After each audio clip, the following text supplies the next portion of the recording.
Welcome to the One Life One Chance podcast. I'm your host, Toby Morse. Today I have a very, very special guest.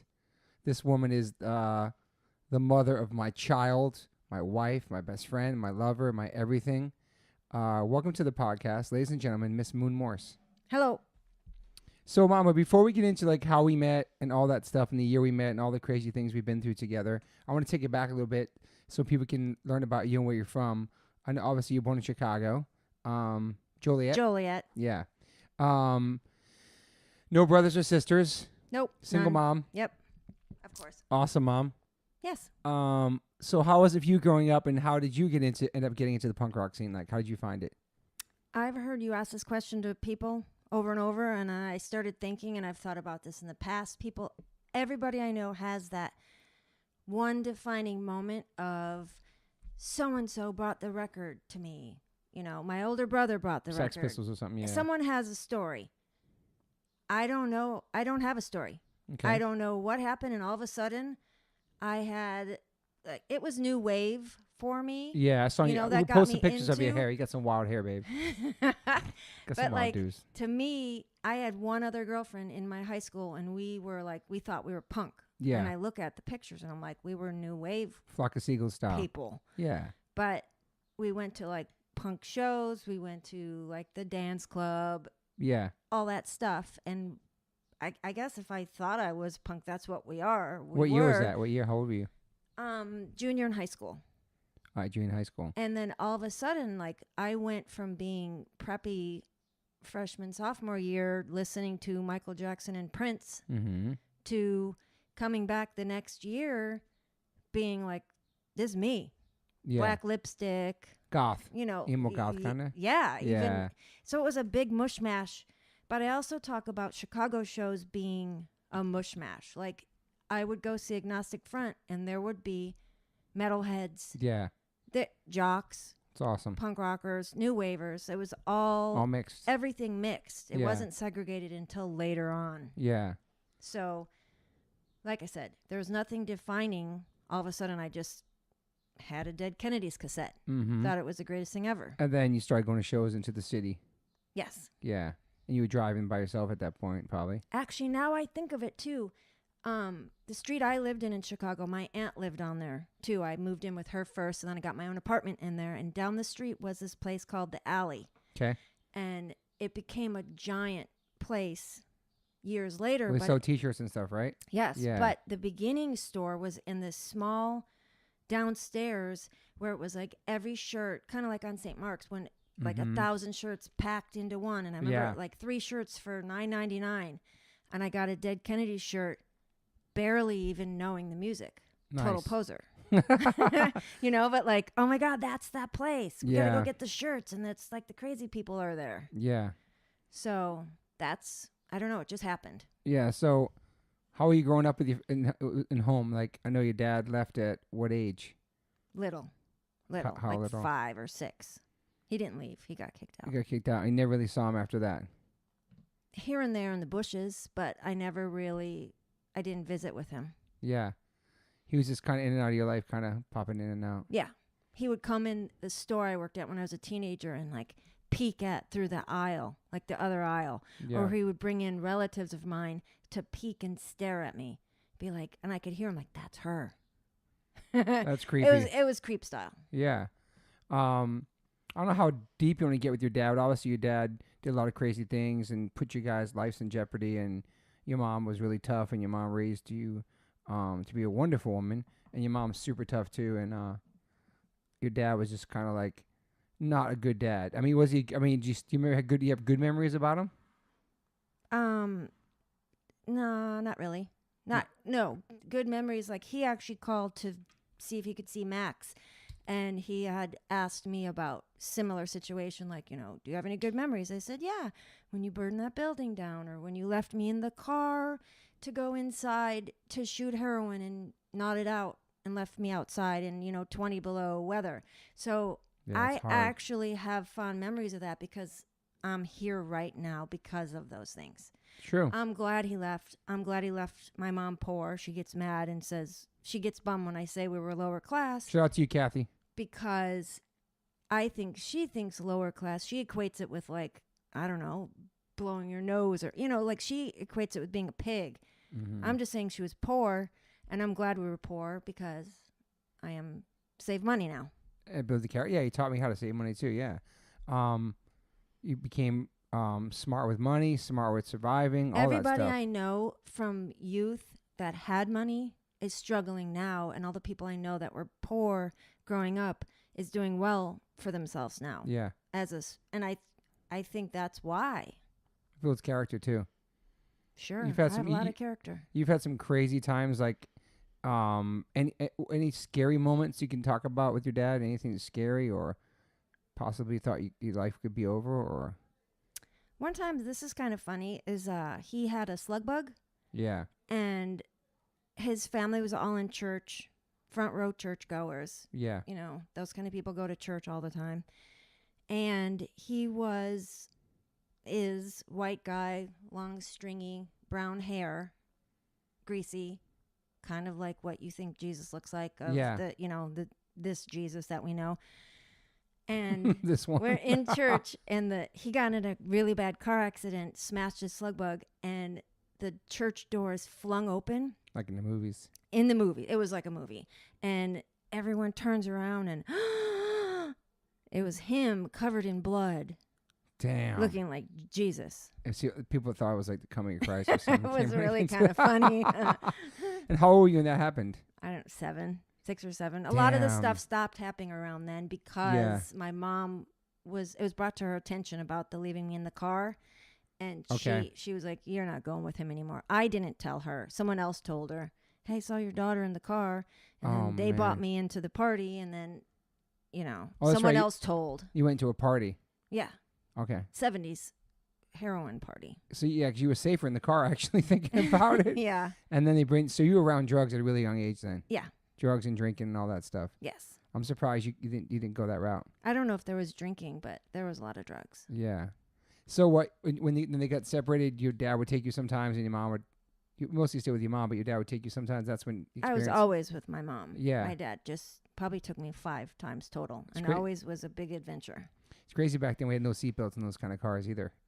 It's just kind of wild yeah, stuff. I remember always standing on my head in the back of the car, or like rolling around, playing Barbies flipping. Down on the floor. One of my mom's cars had a hole in the front, so I always had to be in the back. Like the you could see Flintstones. you could see the car. Wow. And then your mom lives near where the prison is from Blues Brothers. That's pretty like awesome. 10 minutes from there. Yeah, and it's cool because our family loves the Blues Brothers movie because of you, and you've taken Max to all those original places where everything was filmed. That's pretty awesome. Yeah, I like doing that. So you started going to shows at a young age, and experienced the punk rock scene in Chicago, and then you also had a crew called Chicks Up Front Posse. When did that start, and how did that start? Because it's always been like a really manly thing, punk scene. We know that. Yeah, it was mostly dudes. But like I said, like going to shows, Circle Jerks was my first show. It was like 1,000 people. A lot of, crazy. There was always like good shows there. And then when it broke off into hardcore, there was a handful of girls that we were like, it was mostly a predominantly boy scene. Yeah. We'd go to shows and it'd be like, 200 dudes and four girls. So true. And it was like a joke, like, oh, hold my jacket, or you're the Yeah. girlfriend. And there was a handful of girls that were like, we're not the fucking girlfriends, or we're not we're the not gonna co-check. we're gonna hold your jacket. So yeah. we were like, we're going up front, we're gonna go dance, and we're gonna so we were always, that was it. Some girls I think took it way more serious, and Chicks Up Front Posse. yeah, but it was fun. It's awesome. And I'm still friends with those girls Yeah, today. for sure. They're awesome girls. So and then out there, you just working and living in Chicago and going to shows. And your mom was your mom worried about you when you started going to shows and looking wild and stuff? Yeah, because I also, not that, I was also a vegetarian, so it was like Yeah, that's right. a small town. I don't eat meat, and I had black lipstick and, Flock of Seagull's hair. It was like, what the hell's wrong with her? Oh, it's a phase. And then years and years had passed, and I remember my mom saying, everyone told me this was going to be a phase. And I'm like, no, it's not a phase. It's crazy how our parents now kind of come around to being vegetarian and vegan, but back then it was just it was so crazy to them. It was so foreign, Yeah, the day I said I'm vegetarian was on Thanksgiving, And I remember because I refused to eat it. I was like, I'm done. I had quit before that, but that was the day I was like, foot down. I'm not eating this anymore. And then later on, when I became vegan, my mom used to send me care packages in college. And I remember getting like a Planters Cheetos or something and popping one in my mouth and thinking, oh my God, I can't eat this. And that was around Easter. So it was like Thanksgiving, I went vegetarian. And on Easter, I went vegan. What inspired you to do that? Being vegetarian, I just didn't like meat. Yeah. And that girl I was telling you, Carlin, her and I were both vegetarians. And no, same thing, no For the reason. I was animals? like, I like animals, are cute. Why the hell am I going to eat them? Yeah. And then vegan was because I read Diet for New America. Before I was even finished reading it, I was like, I'm not eating this. No way. Is that when you adopted a cow? Yes. Awesome. So what did you want to do when you graduated from school? Because then you went to college in Normal. Yeah, Normal, Illinois. What did I you went want to for do? sociology. I went for criminal justice Uh-huh. and then switched majors, sociology, and then right out of college, I started bartending. Yeah. So, use that really wisely. But what about air traffic controlling? Because you did really well in that test. After. Yeah, I did that after because I didn't really want to be a social worker. Mm-hmm. So I was like, oh, what should I do? Yeah. I wanted to be a flight attendant because I wanted to travel. Yeah. And they didn't really pay well. So I was like, well, I'll take the air traffic controlling exam, which is awesome. The number one stressful, highest suicide rate ever. I'm sure. And I passed with 100. It's awesome. There was extra credit. Anyway, I got 100 and there was a hiring freeze. And then by the time they stopped the hiring freeze, I was already living in New York and it just wasn't. They also have an age limit on that too. You can't start that later on either because it's super stressful. So you start traveling, going to shows too, or like around the area, obviously? Yes. Yeah. And then you ended up so let's just get to 1992 when, I'm working with Sick of It All and I come out to DC and you're there to see Sick of It All with your friend Lisa. I wasn't with Lisa. That was another show after that. Okay. But in DC, I think I was with Kim and then Margaret and Daisy lived there, went to go see Sick of It All. Yeah. And that's when I saw you. Yeah, and I was there too. There was a roadie, had a cane, had my head shaved. I was like, ooh, that boy's cute. And we met each other there briefly, and then you came to the next show. It was in Ohio. Was that the same tour? I think so. Was it a snow blizzard out there or something? Yes, and I drove. I was like, Lisa, you have to see this band. And we drove. It was like a 5-hour drive. DC, yeah. And I met Pete, introduced her, and they immediately were like... connected. Yeah. So then shortly after that, I met you, and then after that tour, Pete was going to fly out to Chicago to see Lisa, and so he's like, want to come with me? You can see that girl Moon. Then we came out, we hung out there, and then she decided that she was going to move to New York for the summer to be with Pete, and you're like, I'll go with you. I had talked about moving to California or New York, and I couldn't decide. And then actually doing the air traffic controlling, that was also like, where could I go? And those were two options on my, like they had a check thing. Yeah. And Lisa was like, let's just go to New York for the summer. And we did. And I was like, sure. Did you have a picture? You had a photo of me too? What do you mean? I thought you carried a photo of me or something. You took a picture of me in DC. I don't know with your smartphone in 1992. No. So then we go to Chicago, and then and I see you out there. We hang out. Then you come back to New York, and you move into the city. And as soon as my wife came to the city, she's this really beautiful woman coming to New York City, always roller skating with mini skirts on, wearing grandma panties underneath, and all the dudes just swooped in, like every single person that's going to be on this next season of this podcast. I love you all. They're all my friends, but they didn't know that a lot of those dudes try to ask my wife on dates because she was like the fresh, beautiful woman on the scene. Well, because there was no girls around. Yeah. So it was like, I remember seeing actually two specific guys that I saw during the day. They didn't even barely look over towards me. And then later, the 4 a.m. after work, my hair done, makeup on, and they're like, hey, want to go out? And I'd be like, no, oh my God, that's so-and-so from such and such band. No way. So we started hanging out. I'd come from being cheated on by Jenny Strickland in Southern Maryland. He broke my heart. I didn't trust any women. So I was kind of a dick to you, kind of playing hard to get, but you still pursued me. And we started just hanging out. And I tricked you though. Because all those guys that were asking me out, they'd say, "Hey, you want to go out?" And I'd say to you, "So and so asked me out," and you go, "I want to hang out." And then, of course, that that night would come around, and there's no cell phones, and you just wouldn't show up or wouldn't call me, and I'd be like, "Fuck, that guy's a dick," and it would happen every week after week, and then finally I was like, you know what? Screw you. So I was living in Jersey City at the time, wasn't it? And you lived in the city. Yeah. And so so we started hanging out, and then on and off hanging out, and then finally I found out you're going to get married. Yes, because you wouldn't go on a date with me. Yeah, so Moon was going to marry this guy. So I thought I'd Could I say married. his name or no? I don't care. Yeah, Moon was going to marry the snowboarder named Michael Rankwit. What up, Mike?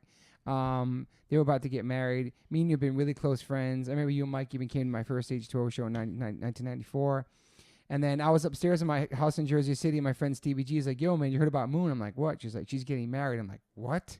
No fucking way." Like, my heart dropped. I don't even know if I ran downstairs and saw you, but I was like, "No, I got to tell this girl that I love her. Like, she's like my best friend." And then I thought, "Oh, sure you do." And it's the same thing as all the other dates from prior. Yeah. You only like me because this guy likes me. You might be taken. Yeah, or gone. Yep. So I was like, forget But it. so anyway, I went and spilled my guts to you, and like, we had messed around, but nothing like the big deal.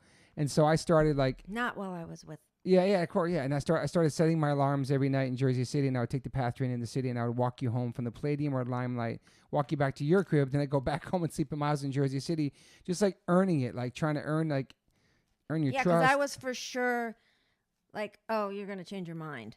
Yeah, so I kept doing that, and then slowly started letting me sleep at the crib, but nothing happened. I got sleep in my clothes or whatever, but I remember like sleeping behind you, like spooning you, getting a boner, and trying to turn over, and not be so embarrassed, and I'd be staying at your crib all the time, and then finally I don't know what happened. Like, oh yeah, then you came out to visit me. Then like I did the tour in 1995, Sick of It All, Civ, and Sick of It All for 6 weeks, and you and Allie came out there to visit, right? Yep. And then we came on that tour, and we had been hanging out, and then we finally waited. And I remember we had sex for the first time. We were in Rome by the Colosseum. That was awesome. Yep. And we did it in the bathroom. And we went and told Civ and Alley. Yeah, we broke the toilet in the bathroom too. We did in the bathroom too. And we had waited for so long to like make love, and we did it there, and that was amazing. And so everybody knew we were boyfriend and girlfriend. And you came out on that tour, and then we came back, and I think we even moved in together back then. No, I was still in Jersey City. Yeah, all of a sudden you just lived with me. But I before, lived in a 10 by 10 room. yeah, And all of a sudden you were there, and I was like used to having a boyfriend that lived across America. And yeah. I thought, oh my God, I need space. Like, this room's too small for two people. And then I remember you came to visit me in Jersey City before we had cell phones, and tell the people what happened. Holland Tunnel, babe. Well, like you said earlier, I used to roller skate everywhere. Yes. And that was when rollerblades were like becoming cool, and it was like signs all over New York that said no rollerblading. That's kind of irrelevant. Yeah. But anyway, I was heading towards Jersey City from Manhattan, and it was a holiday weekend, big parade, and there was cops of every color, like, blue outfit, green outfit, maroon or whatever they were. There's a point to that. So okay. Later on, which way is the Holland Tunnel? That way. So I ride through the Holland Tunnel, but as I'm riding, all these cars are honking at me.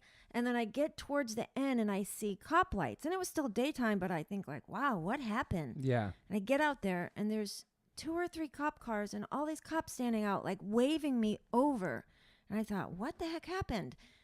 They were waiting for me. You can't ride through the Holland Tunnel, you They're bicycle, like, ladies and gentlemen. you can't do this. And they're gonna arrest you when you got through the other side, or? Yeah, they made me go, to the police station. Yeah. And the sergeant's name was Lou, and he was like, I need to, know who you are. Where's your ID? I'm like, I don't have an ID. I was just, riding around. Yeah. Why do you, do you have a credit card? Did you have pink hair then too? Yes. Oh shit. So the guy ends up, for some reason I remember Pete's phone number. Yeah. Pete's Sick of It All, ladies and gentlemen. He calls Pete's house. Lisa, my best friend, Yeah. is there, luckily, because the cop calls. Pete answers the phone. Who's this? Pete's like, you called me. Who the fuck's this? Yeah. And then I guess he said like Sergeant da-da-da-da. And Pete goes, I knew it was you before. Damn. I don't know how he knew. Yeah. But we have your friend here with the pink hair in the Holland Tunnel. yeah, what's her name? And luckily I don't know if Pete knew what my name was at the time, but Lisa said, Yeah. this is her name. And then they let me go. Damn. And then you But got. they had a list of like, all kinds of stuff they tried saying they were going to arrest me for. You're lucky that you didn't get arrested when you got to the Holland Tunnel, though. I'm lucky. But that was true love because you came to visit me. There's no cell phones back there. You're going to surprise me. And Okay, so they let me go. Mm-hmm. I get to your house, phone first. You weren't there. So the surprise was on me. But then you had no money to get back. So how'd you get back? Did they let you go on the train for free or something? Yes. Or no? Okay. That's cool they did that. That's cool. But I mean, so you went to talk to somebody at the PATH train after you went to my house and just went. Yeah, I don't know. The cop actually said, like, you can go back. You just this and that. And let me go through. So then. But I made a side stop to go see you. Thank you, weren't baby. there. I wasn't home. So then you started going on tour with us too. So, you started. Because you had just started. Yeah. And when I went with Allie to Europe, that was 95. like your first tour. First tour. And then I was still working. Yeah. Doing whatever, and you were on tour with Murphy's Law, and you're like, you have to come with. 96. I don't want to do this without you. And I was like, it's just a tour.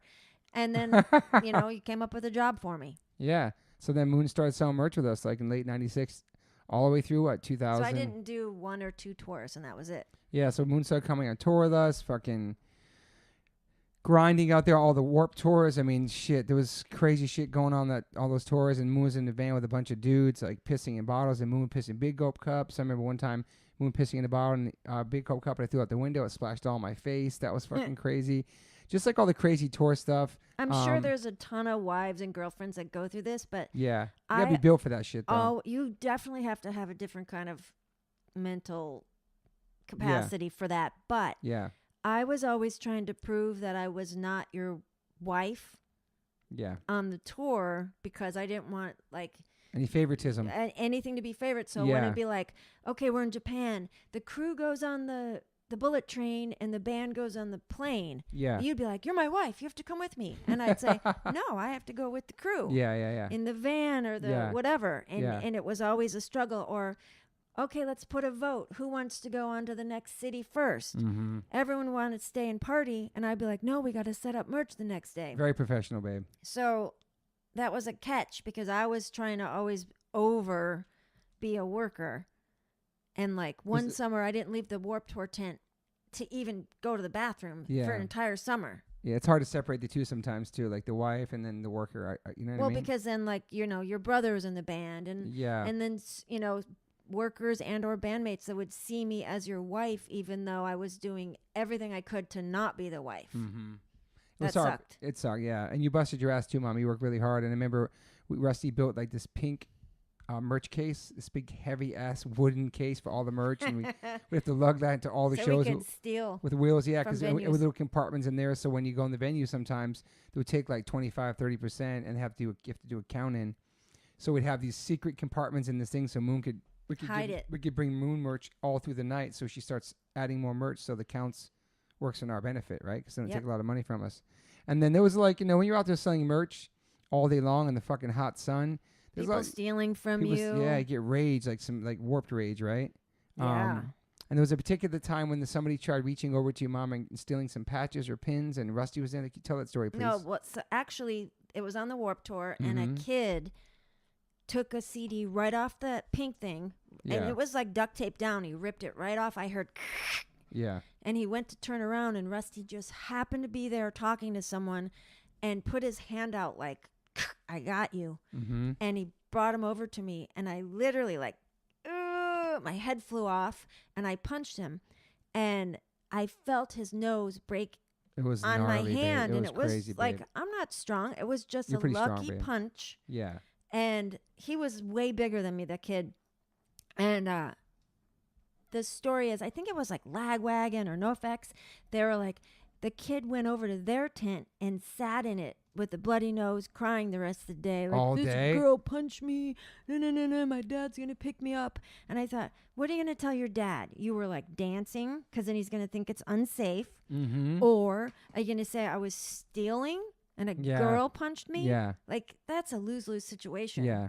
We had some crazy times on I tour. always wonder where that kid is, if he still goes to shows, if anything. I always think about stuff like that. And we don't have to get into too much details, but there was a time on the Misfits tour where there was a fight with some Nazis at our show, and you get in the middle of it, and you end up getting arrested. I had to bail you out $500 that night. That was fucking stressful. That was not fun. Springfield, Missouri. Yeah, it was not fun. And then what else? What else happened on that? We had some crazy times on the tour. I mean, there was a lot of fights. Yeah, we had to fight when Rusty and those guys fought those bouncers. Yeah, that was like Fred Flintstone fighting.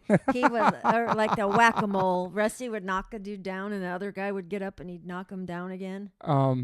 So then we got married on tour, baby, 1996. Yep. That was pretty amazing. In Bisbee, Arizona, in Tombstone. I think it was at the end of the Murphy's Law tour. I don't know if you remember this, but because I don't even know if there were we had a cell phone or not, but Rusty was driving the van, and it was like, okay, we're going to be at the courthouse at this time. Yeah. That's it. See you there. Yeah. And no phones. and it was in Bisbee or Tombstone. Yeah. And we were in a hotel getting ready, and I saw the van go by, and I had on my wedding dress, and I went running out after the van like, hey, you guys, we're over here. And I think like people were probably like, oh my God, the dude left her. She's running after him. Oh shit, that's funny. That was an amazing day. It was like your mom flew out. It was Todd Friend, Todd Morse, Rusty, Jerry Waldron. That was pretty much it. That's it at the wedding. And why did we pick that place? Just because we were into that stuff at the time? I think we were going to go to the trailer park. Yeah, Bisbee, Arizona. Yeah, we stayed in Bisbee and for a Tombstone's honeymoon. like 20 minutes from there. Yeah. So we were like, let's just, get married there. Yeah, and I think our parents were kind of bummed because we didn't really plan it. We kind of winged it. Yeah. I think my mom, I was like, hey, I'm getting married. And she was like, what? And I said, bring my wedding dress. Because I had it from the other wedding. Oh, Jesus. So why do we pick Bisbee, Arizona to go to the trailer park? Is something because my wife loves Airstream trailers, so that just worked out perfect. Because right? there happened to be a trailer park that opened, and that was the first year it was open. Yeah. And when, we stayed there when we got married, there's a photo of us in their brochure. There is? Mm-hmm. Oh, wow. And then when we went back with Max, they didn't allow kids, but I didn't know. Remember, we showed up at 3 a.m. and they're like, no kids. And we're like, what? Yeah. But I said, like, we're in the brochure. Can you put that light on? I can do it. And then we, what was I going to say after that? Oh, we got our wedding bands there for like $14. Talk about those wedding bands. $12. $12 where? I don't know. I think it was in just like some random shop. I remember thinking, because True Romance was, I wanted to get horseshoe rings. Oh, yeah, from True Romance. And I'm glad we didn't know because so many people have those. Yeah, but back then they didn't. But we couldn't find any rings. We were in LA like the week before that. Yeah. We looked everywhere, couldn't find anything. So we got just regular $12 bands. And we're still wearing them. They say True Romance inside of them. Yeah. It's pretty amazing. So after that, we came back to New York. We had a huge reception at Beauty Bar where you worked, and that was pretty amazing. All of our friends came out, and I think that's people ask all the time, and they spend so much money on weddings. Yeah. I think that people should always just elope and then have a party. I like that. Because then it's like smart. You can invite your friends, and you're not. I mean, people nowadays don't know each other and then get married and need a toaster oven. And don't get married by us either in Vegas because we had a lot of friends that had bad luck with that. Yeah, that's bad luck. So then we came back. We got married, and so it seemed to be like there was like a lot of people that were kind of surprised, and because we kind of hid like our hanging out. I definitely got a second chance with you, baby, and I appreciate that. I was definitely scared when I found out you were getting married. You were living downstairs in Jersey City in our apartment. We lived in this place in Jersey City off Grove Street. What are you doing, babe? And Moon's room was like Alcatraz prison cell downstairs with its own bathroom. I had a twin bed. And we all lived in this house in Jersey City together. And that's when I got the news. Anyway, that's a little rewind there. But it was cool because I started going to all the shows at Palladium and Limelight where you worked. That was pretty amazing. Got to see all the hip-hop shows there, Wu-Tang and Tribe Called Quest and Mary J. Blige. Yeah, so many great groups. Who was like the best tipper and who was the worst tipper at that when you worked there, babe? Well, I had like a little boy that I ended up finding out later. He was like a sugar daddy. You had a sugar daddy to there? Me, yeah, but he was younger than me. Jesus. And his first drink, he ordered a rum and Coke and gave me $100. Keep the change. Jesus. And he probably got 4 to 6, 7 drinks a night, and always gave $100. Damn. And at that same time, I had another dude doing the same thing, but like $60 plus all the drug addicts and druggy club kid people that were there. Yeah. I was charging for water, so I was making like $1,000 a night Damn. there Yeah. between those. But that boy, sometimes I run into him into 1999. I think when you look at the cartoon character with the bubble above it with the steak, like the guy wants to eat you, I Yeah. think he looked at me with the money above his head, like, I gave you all my money. Oh, shit. Because I think he had gotten a large inheritance Yeah. and spent it all between me and one other girl that worked at Limelight, Liz. Wow. But her boyfriend was like, dude, quit giving my girl money. Yeah. So I got more of it. That's crazy. So who was a good tipper, though, and a bad tipper in hip-hop? Because so many hip-hop artists came there. 99% of hip-hop tips terribly. But LL Cool J was good? He, his handler, I don't know, I served 20 His drinks assistant. to him, His assistant. tipped me $1 after serving 20 drinks. And he said, hey, my guy got you? I said, yeah, you know what? Here, you take this back. You might need it more than me. He gave him his dollar and he back? looked at me like I was crazy. And I said, he gave me $1. And he looked at the guy Damn. and he goes, what the hell? Yeah. And then, handed out $100 to me. Damn. So he was embarrassed. Yeah. You said Slick Rick was Great. amazing. awesome. Great tipper. I don't know. Albie Shore is not necessarily rap, but He's R&B. he would come in and give me $50 every night, Yeah. and he'd wad it up like your great grandma and say, "Don't share this with anyone." Oh, that's sweet. What about, you said Tupac was in there too? Terrible tipper. Damn. Long fingernails. Damn. That sucks. Snoop Dogg, terrible. Back then, yeah. It's 96. Maybe they were young. Yeah, maybe they were young. But that was crazy. You've seen so many great shows at that venue. And then you worked at Limelight. If anybody watched that movie called Party Monster, Moon worked there. Well, let's get back to Palladium first. Because you had an incident. I worked there at the same time, all Okay. of it. All of them were the same. All right, so 2 incidents happened. You worked at the Limelight, and that's when the IRS came down on that club and started interviewing people because of all the scandalous shit that was happening with Peter Gatien. You can look up the whole story. It's I think everywhere. because they couldn't get him for the murders. Yeah. Or There was the some murder, murders under his name, I yeah. think they got him for the IRS. There was 150 bartenders, and only one of all of us paid taxes. Wow. It's all cash shit, crazy Yeah. shit, yeah. So that scary time when they came down on you Well, guys? showed up to work, and it was just doors were shut. Yeah, look up Party Monster, guys. Macaulay Culkin's in it. It's a He true did a story. great job. True story. And so you lived that. You were around Yeah. for all that Yeah. crazy. Because you worked in different rooms at the Limelight. Yeah, but the drug dealer, the guy who actually got killed, Angel, he would stand in between the men and women's bathroom, and Sell drugs. I drink pop all the time, so I Yeah. had to go to the bathroom all the time. I'd see him; he was always nice, but Yeah. all of a sudden he was just gone. Wow. Yeah, that guy really killed it in that movie Angel, right? Yeah. And then what about the incident at the Palladium where you got in trouble? That was really scary, Mama. Well, working at the Tunnel and the Palladium, it was predominantly hip hop, Yeah. and I would get called whitey, bitch, yo, and ho Yeah. all night long. Yeah. And some like Guido little boy was pissed I didn't give him a free drink. Hook it up. No. He kept going on trying to get a free drink Yeah. and ended up throwing all the drinks at me that were on the bar. And I was just standing there, just drenched in alcohol and beer. So disrespectful. Yeah, so And degrading. I jumped over the bar and I hit him one time. Punch him in the face? Yes, but only one time. Okay. And then But the bouncers at that time were like giant, yeah, they loved you 6 too. foot plus giant dudes. Yeah. They picked him up like a crane, like poof, and then he just disappeared. I thought, okay, see you They threw later, him out or dude. something, yeah. No big deal. Yeah. Don't think anything of it. Yeah. The next week I was working. I turn around and the police were standing there. And long story short, the friend pointed me out and said, I remember her. That's her. And I got in trouble. And Did they put you handcuffs right there? yeah. Damn. And then took me to Fifth Street where we ended up living. Yeah, he been arrested before that? Me? Yeah. Growing up? Yeah. Okay. But nothing big. Okay.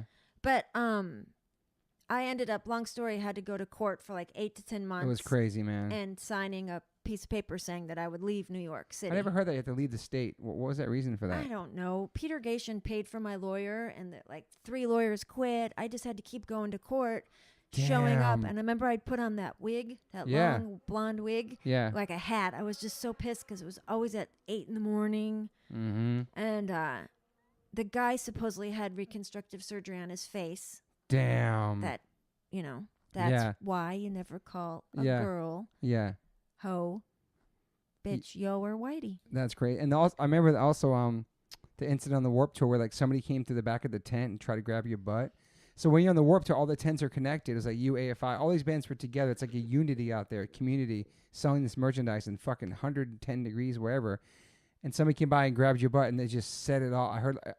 I just remember hearing like this shit like. Yeah, you weren't there, right? No, you were I was just doing your thing. Yeah, I think somebody started chasing this guy through the Warped Tour, right? Yes, he got in trouble. He got really fucked up. Yeah. He was just. And then all of a sudden, everyone's like, "Put your tents away. Get rid of your stuff. Go." And hide. everyone was like hiding. Holy shit! So it was like hide from Kevin Lyman because we know we're gonna be in trouble. Sorry, Kevin. Sorry, Kevin. Wow. Yeah. That's crazy. It's pretty crazy. And so then we started. We did a lot of tours. Started going on tour buses, and that was a whole new thing for us. Shout out to Marvin. Those buses. Your first couple of tours doing buses. Jeremy. Did so many great tours on. And I want to say Max was conceived on tour. Yes. At first, we thought he was conceived in a bathroom in Germany, and then we realized he was conceived at the Howard Johnson's on Houston Street by Avenue A. I brought Max by there several times to show it to him. And he says, I was convinced there. Yeah. Right next to the park where we shot the Ice Cube video. It was a good day, which you were in, Mama. We got to be in cool videos, too. We got to be in the Time Bomb video together in New York. Yeah, we were just going to say hi to them. Yeah, check out your butt in that video. We got to be in the Mark Allman video. It's called Out There. And tell the story leading up to this video. Mark Allman is from the group Soft Cell, Tainted Love. Yeah. So he had, side projects galore, and we got asked to be in this video. Yeah. And you were playing that night Coney at Island Coney Island High. Yeah. And I remember standing at the back waiting like, okay, come on. And then someone had kicked you in the face. At the show. On stage. Kicked the microphone maybe, and it went through, your tooth went through your lip. Gnarly. And I was waiting for you, and I hear you go, Mama, I'm bleeding. From the stage. Yeah, and I was like, oh, God, we got to go. We got to make $75. Oh, in the video, like, yeah. What the hell? $75, who cares? But so we had to sit in the back of the cab as he was the driver, and we were supposed to act like we were fighting. And I kept seeing him look in the rearview mirror, and he kept saying, like, do more, fight, or make out. Yeah. And I grabbed your face and said something to you. You squeezed my lip or something, yeah. And the butterfly stitch came off. Yeah. And blood squirted out. Mark Allman was bugging. And he's like, I remember him saying to the thing, like, I don't know if this is getting serious or not. Like, he didn't know if it was real. Yeah. Because I said something like totally ridiculous to you. I don't know. Just to like. But the way he squeezed my lip and it just popped and blood came out. Yeah, that was great. That was a fun time being there. And then that video, never think anything of it. Years and years and years later, I kept thinking, what was the name of that song? How could I find it? Could never find it until Anthony took him 2 minutes. That's right. Looked up and just popped up. Yeah, thanks, Anthony Moore. Yeah, that was amazing. Being those videos. Maybe we Details magazine together. Yes. Just random shit. Yeah, just random. Like you'd walk around Lower East Side and people were like, oh, you guys are cool looking. Let's take a picture or something like that. We have another good story where me and you can tell the story. Me and you were crossing the street. I was with my friends, you with your friends, riding on 5th Street and 2nd Avenue. And we were crossing the street, and you had walked ahead with your girlfriends. And I think you guys helped an old man or old lady cross the street, and some DJs came by and said some shit. That old man actually used to, he wasn't homeless, but he was just always outside that restaurant. Yeah. And he's definitely gone now, but he was probably in his 70s at the time. But he had on a pair of Docs, but like a cut, like a big square cut out of it. So he probably had something wrong with his feet. Yeah. And I remember you used to give all your coats away. Totally. And you used to give pants and shoes and whatever. And Always. I said to the guy, what size are you? My husband's got a lot of stuff and for you. I was like, oh, I'm going to give you some shoes. And some guy said something referring that I was prostituting to him.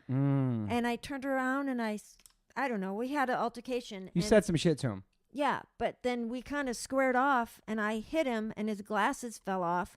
And then out of nowhere, the sky, someone flew down, but I only saw their back. But it was a car that pulled up, yeah. I didn't see that part. Yeah. And I just see the back, and I hear, don't fuck with my sister. And as you know, I don't have any brothers and sisters. And I thought, what is happening? Yeah. And the guy gets hit again. I could see that. Yeah. And then the thing he was holding, like one of these kind of things, flew out of his hands. Like a recording device. And little do I know, it was John Joseph. John Joseph, what up? He picks it up and just gets in the car and drives away. Yeah. It was like the most random Was it two guys or one guy? It was two dudes, but He snuffed them both and took their shit, I yeah, think. but I only hit the guy once, and the Yeah. other guy just stood there staring. Like, So John Joseph jumped out. That's my sister. Snuffed them both and took their gear. Yeah, and then Drove drove away. And you guys were all standing on the other side No, of the I street. think we crossed like, each at that point. What's happening? It was fucking. It came out of nowhere, like John Joseph, like a total superhero. That was crazy, Mama. It was like Spider-Man situation. And then being on tour was fucking crazy back then because Adam was in his prime, getting drunk. I remember one time Moon came up to him. He was naked in the front of the bus, and Moon grabbed him from behind, grabbed his dick, and spun it around, and he got a boner in front of the whole group of us. He gave him a whip around. I was facing your brother too, and I think, of course, your brother had to be stoned, but he was laughing so hard. Were you with me when I met Madonna, babe? Yes, I was in Madonna's chair that night, and they told me. Was I on stage? Yeah. Okay. And I was Opening for waving to you Rancid. the whole time, like, I'm sitting in Madonna's seat. And they came over and they're like, you got to get up. She's coming. So at the Roseland, if you're looking off the stage to the left, there's a VIP section. We're opening up for Rancid. That's when Madonna was sending them pictures and trying to sign them. And I'm looking at Moon, and she's waving. She's pointing like where she's at. I think doesn't Madonna sit in there one point? Or it's just you were sitting in a chair. She did come and sit there. Yeah, but towards the But end of our later, I yeah. think she went backstage That's to when I met go her meet again. everybody. Yeah, that was fucking surreal. But you met her also at CB's, right? Yeah, she remembered me that night. With She's Tom like, Coates. Yep. She's like, hey, I remember you. And she grabbed my arm. That's a whole different episode about Madonna. That's fucking amazing. So let's get to like being married. So then you get pregnant. Still working. On the Boxcar Racer tour. 9 months pregnant. Yeah, not telling the band that you're fucking, because you were vegan. All of a sudden you started craving cheese. So you started eating different things on tour. Well, because we went from bus. If I was in a bus, it'd have been different. But we were in a van. Yeah. And then when you're in a van, you stop at two places, Taco Bell Subway. and whatever. Yeah, word. So I took the tour manager aside and said, please keep this a secret and push the thing for me. Who only knew? Jay Parkin. Uh-huh. Not me? Think? Well, yeah, you that's knew, right. you Yeah, doofus. Okay. But like I didn't tell any of the other people because I was like, Yeah. I wanted to keep a secret, not till 12 weeks, but to 16 Yeah. weeks. So I was pretending I was drinking. That's right, babe. Yeah. Somebody had And to their notice brother that. said to me one time, I knew. And I thought, you just made yourself look like a jerk because if you knew, why didn't you help me? With the gear. So nobody knew you were pregnant. That was the Boxcar Racer tour in 2002. Yeah. Oh, that was the end. So people knew by then. Well, yeah, we announced it at CBGB's on stage. That was Yeah. fucking awesome. We That was were fucking with amazing, that man. band. I forgot the name on the tour. Karina's the wife. Yeah. She sold merch. It was like a Mhm. young girl, and I was always telling her tips and how to Yeah. get over. It wasn't on the Dance Call clubs. Crashers or nothing like that. It was the Boxcar No. Racer tour that used. I forgot what was on that That tour. was the last one. Okay, I don't know what the tour was after that though. And then so I have you on tour with me for like 10 years, and that changed everything for me. I think we got to see the world together, got to travel, it kept the marriage strong, and then all of a sudden we have a baby, and at that point, let's get to New York. So we're living in New York, living all around Lower East Side, living in a small. Remember that one place on 14th Street? There was no windows. We slept all day. That was worse than a Alcatraz cell. It was like, oh, it was terrible. There's no windows, so we slept all day because you worked at the beauty bar right next I had door. to be to work at 4, and I'd set Yeah. the alarm for 12, Yeah. and then I'd change it to 1, and then 2, We're in that New York nightlife, babe. and then 3, Yeah. and then I'd just get up and go upstairs. Yeah. But you were on tour, and A I lot. remember you called and said, Todd Friend broke his hand. We're coming That's home. right, the doggy And I dog was tour. like, no, you can't come home. There's no room. No room for you. That sucked. So that was 14th Street. Then we moved over to the one next to the Irish pub, and that was super loud. That was on 7th Street. Was the place McDooley's? McDooley's? What was it called? McSorley's. McSorley's. So we lived Everybody there. would walk out of the Yeah, place and then take a couple stumbles and then throw up right in front of our crib. right in front of our Yeah, that was steps. not it's by the Bowery. And it was by Piss Alley where Yeah. Rat Bones lived. Yeah, and then we lived where else after that? 5th Street. Then we lived at 5th Street, and we had a small ass apartment there. It was super nice. But it was giant yeah, according to New York standards. yeah. The back cover of the FTTW picture disc is taken in our living room floor there. That was fun living. There was a super small apartment, and we could walk to everywhere. It was on a police block. So yeah, we Every single tour we left, lived, I would call the people from that store, White Trash, across the street yeah. and say, is our apartment there? Because the gas stove, like if you looked Bump at it, you it would bumped go into off. It. Yeah, yeah, yeah. And I would think, oh, I'm going to burn the house Yeah. down. Yeah. This is the H2O story, but I'm going to tell it because I don't want to forget to tell it. But Jimmy was at the apartment with us. We were about to go on tour for like a million weeks. And we just got sponsored by Dickies, and we had they sent us a huge box, but I put it on a black trash bag to bring it into the van. I said, To yo, pass out the yeah. everybody I said, take that. grab that bag and bring it to the van. And Jimmy didn't understand me, so he grabbed the plastic bag with all the Dickies for the whole entire year sponsorship, threw it in the trash. We start leaving the city out the Holland Tunnel, whatever. And then I said, An yo, hour and a half later. yeah, you got that bag? And Jimmy's like, what bag? I threw it in the trash. And Russ is like, what the fuck? Because we all love All Dickies. free pants. Yeah, we all have Dickies so much. We were all rocking it back then. So we had to turn around, drive back, and it was still in the garbage. It was so lucky, man. And So lucky. we used to do that thing like put something in the garbage, and by the time we got one So one far- flight up, Yeah, it was gone. yeah. So the yeah. fact that it was still in the garbage was know. shocking. We're very lucky about that, babe. So then, we're living in New York, and we want to fucking have a kid, and we want to get out of there, I And, didn't think I was like searching out for a kid, but I thought Neither if was I, but you always want to go to California. if I'm gonna have a kid, there's no room for it here. Yeah, like totally. Rusty built a bed, like a tall bed. and, Yeah, but he'd loft bed, yeah. act like we're in college living in Yeah. a loft bed Totally. in a 400 square foot apartment that smelled like cat piss from that Yeah. fucking lady downstairs. Mm-hmm. And I refuse to live in Brooklyn. I Yeah. don't want to live like on the rim Yeah. or on the toilet handle. I want to Yeah. live in the toilet. I remember you taking me to go see my mom in Rhode Island, and we had all this built up. He had all this built up stuff you wanted to talk to me about. It was like a 4-hour drive to see my mom. That was when we just got together. I know, though. but I You're know, jumping back. I know, but I'm just trying to remember all these stories. I know, but don't make it look like we were together for 10 years, and then all of a sudden I drive you to see your mom, and I just like knock you Yeah, out. I'm rewinding a little bit. But I just remember it make me crying in the car all the way there, and you just tell me all the mean shit I did to you. So I'm sorry for that, baby. I love you. Thank you. My mom bummed Not me out. accept. And my mom too. Like my mom never came to my wedding reception in New York, and that really bummed me out for many, many years. That's a whole different subject, but that really broke my heart. I remember There's a couple friends that say that they were like watching you, like look at the door, waiting for her to show up. I was crying on my phone when I got the phone call her say she wasn't coming to our wedding. It really bummed me out, and I think I bummed her out It too. bummed me out more that she went to and paid for both of your other brothers' weddings, and they've been married twice, both of them, but didn't even come to your wedding when it was a car ride away. True. The other ones were both Yeah. airplanes. I remember crying outside that she didn't come. I don't know why I even bring this up now, but I'm bringing it because I think I bummed her out by telling her last minute I was getting married and was on tour. No. But I don't know. That's a whole different topic, but I don't know why I got changed this whole. Wah, wah. I was trying to cover all the stuff about me and you and stuff. But living in New York, we had so much fun. You worked all those clubs, all the shows. When we moved crazy to New York City California, nights, dude. When we moved to California, we were living, Chad lived downstairs, and Yeah. Chad was going out every single night, staying up till 3 a.m. He Or would Detroit start, Street first when Adam moved with us. But here, like, you would go, why is he at 3 a.m? Why is he up? And I was like, he's 10 years younger than us. We did Yeah. the same thing. Totally. Like in New York, did we ever sit down and watch TV? No. I mean, we went to Seven Alleys every week Yeah. to watch The Sopranos, but Yeah. we didn't sit down and watch TV. We were out every day. Yeah, it's your apartment's too small too. We always in the streets hanging out, and we'd sleep all day too because you worked till 4 or 5 in the morning. That Yeah. was fucking crazy. It was just a total different lifestyle there. Yeah. And so then we end up, I could never see beyond the buildings of Manhattan, and I always loved East Coast, and I'm East Coaster in New York, and you had been to California several times, a bunch of times.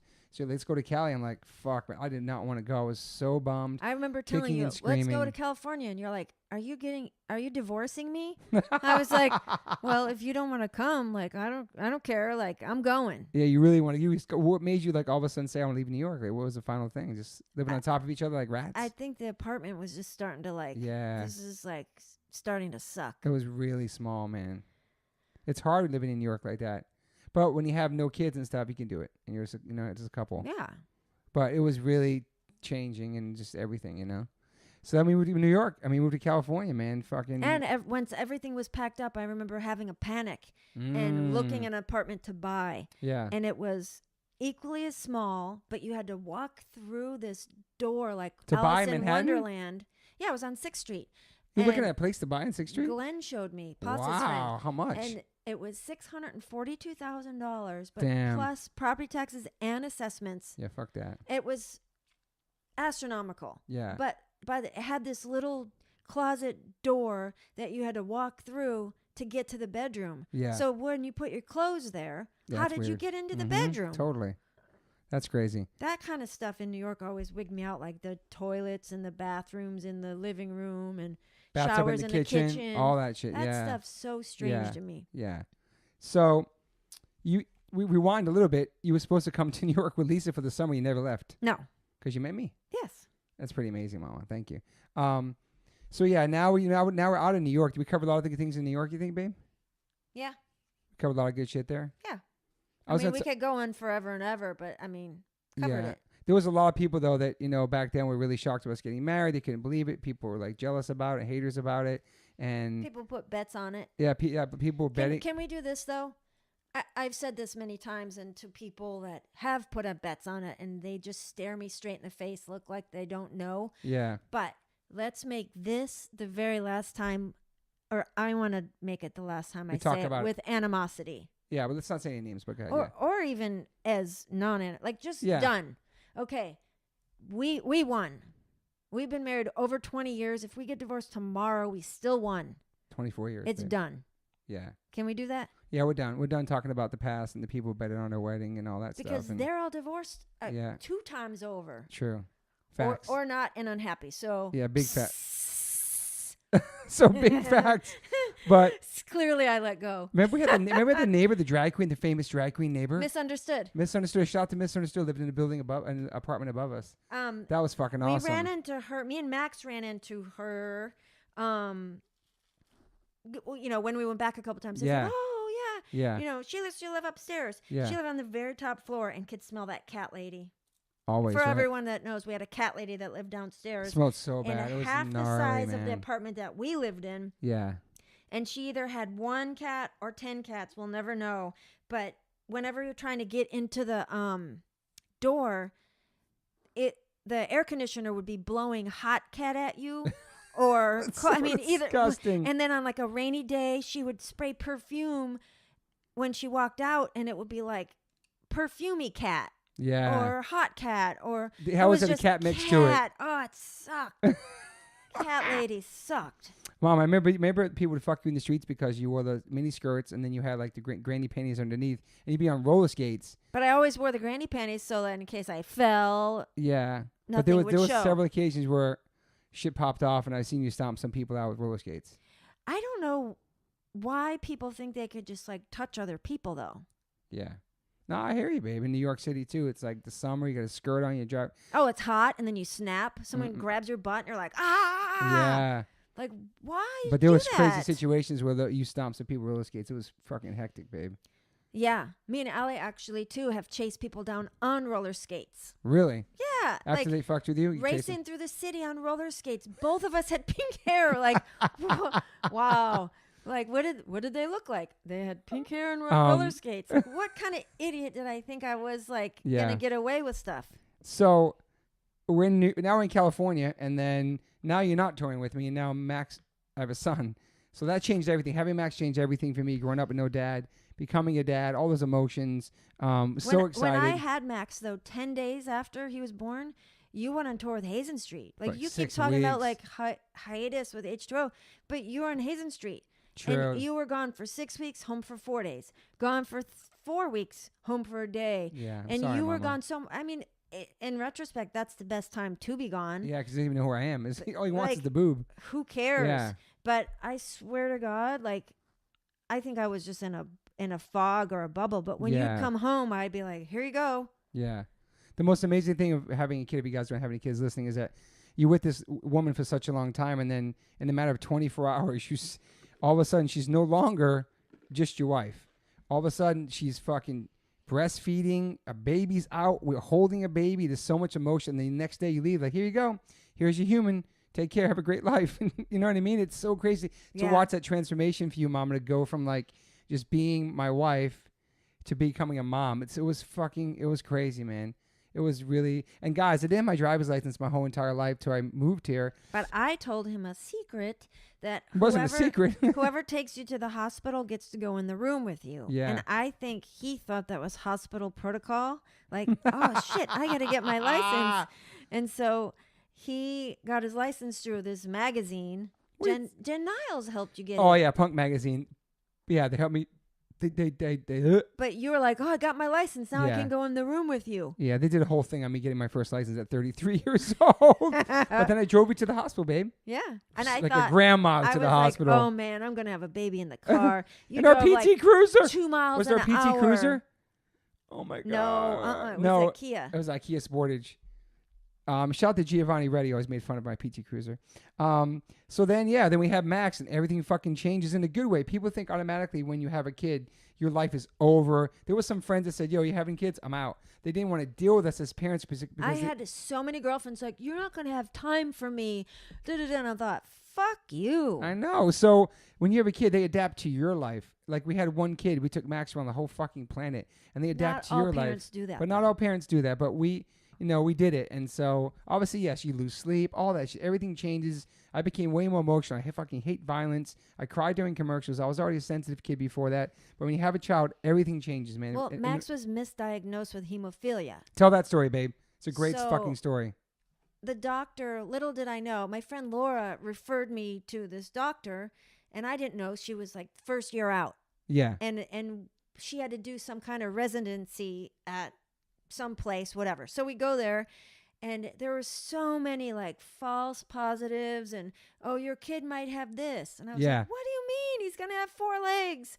Is Oh it my because of the God. bumps on his head when he was born, though? Yes, but then so then he's born, and she misdiagnosed him with hemophilia.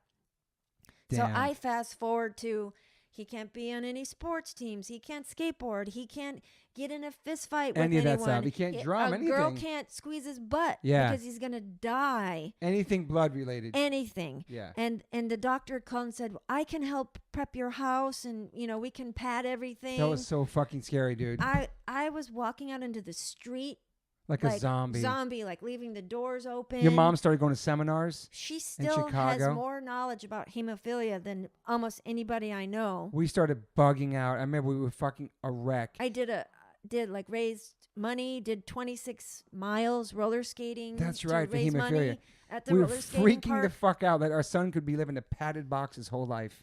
So fucking scary. That sucked. So then what happened, babe? Well, we took him to the children's hospital, which Which took was, 4 dude, months to get a appointment. appointment. And it was so sad in there, mama. That was terrible. If we would have had another kid prior or paid attention, we would have been like, there's no way this kid has it. Because I Yeah. remember one time you picking him up and bumping his head Yeah, we on freaked like the out. swing, and I was like, you're going to kill him. Yes. And I should have realized, you didn't kill him. He doesn't have it. Yeah, nobody knew that. Nobody knew that about Max. But It's crazy. that was terrible. He had, instead of most people come out like a cone head Yeah. from coming in and out of the birth canal, Yeah. he came out with two things. So we called them Max attacks, remember? That's right, Mars. And so he had 2 cone heads Sorry, on Max. the top of his head, and Little that Mars was like attacks. some blood thing. And Yeah. because you had a blood thing, it was But I like, don't think it was because of that, though. and because I come from hillbilly, Yeah. it's like, what does people that have hemophilia? Yeah. Royalty. Yeah. Well, what does royalty have in common? Inbred. Who's inbred? Mm. Hillbillies. And I you're- was like, oh. Are you inbred, babe? Yes. Are you My inbred? dad's my brother. Oh my God. So that was really scary about Max. First, we're brand new parents, and we're hearing he's gonna have hemophilia. Yeah, that was sucked. fucking so scary. But then he comes out, and everything changes, I think, in a sense. And obviously, I started going on tour, and I talk to you about this all the time. That because I went away on tour so much and came back and forth, our whole relationship. You think that's why our relationship's strong? Is that the number one reason? I think so. Because you would have left me a long time ago.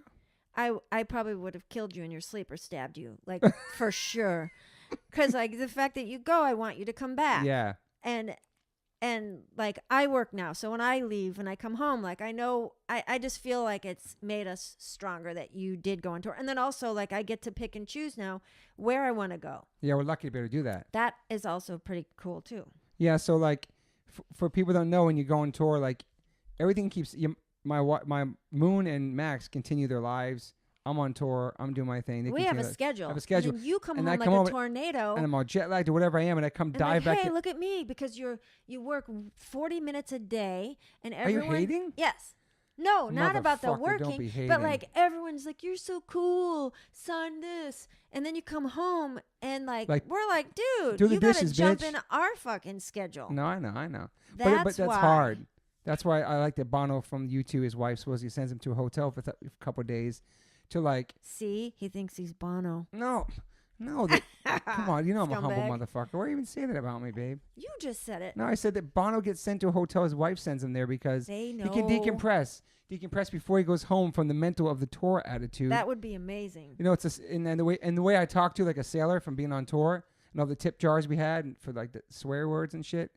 Because it's like it's just different. But people wonder how you can balance it on. I feel like the balancing was, yeah, we had one kid, we can take him on tour. You guys would come when you could, and I was touring while Max was a fucking infant. Didn't even know who the hell it was. All I cared about was your tit, babe. I'm sorry. He just wanted to breastfeed. He could give a crap at that moment. So all that timing worked out for But that. also I think. when he was real little, like because there wasn't cell phones or anything, Yeah. I would make videos of you and put you on the that's TV, right. and you'd be like, "Hi, it's Dada. That's it's right. Dada," and he would just stare at the TV.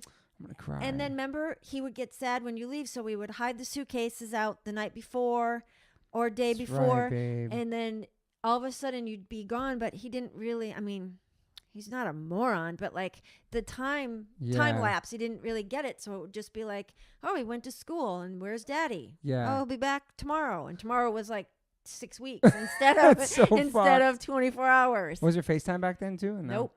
Damn. No. Fucking brutal, man. The sacrifice we make for what we do, man, it's crazy, man. We have all the perks of being able to do what we want to and checking with us on tour, you know? Yeah, We're very of course. lucky, right? What do you think? What else some of the keys do you think are long marriage, Mama? I think that's the number one thing. Yeah. I don't know about the other You keys. got patience, Me being cool.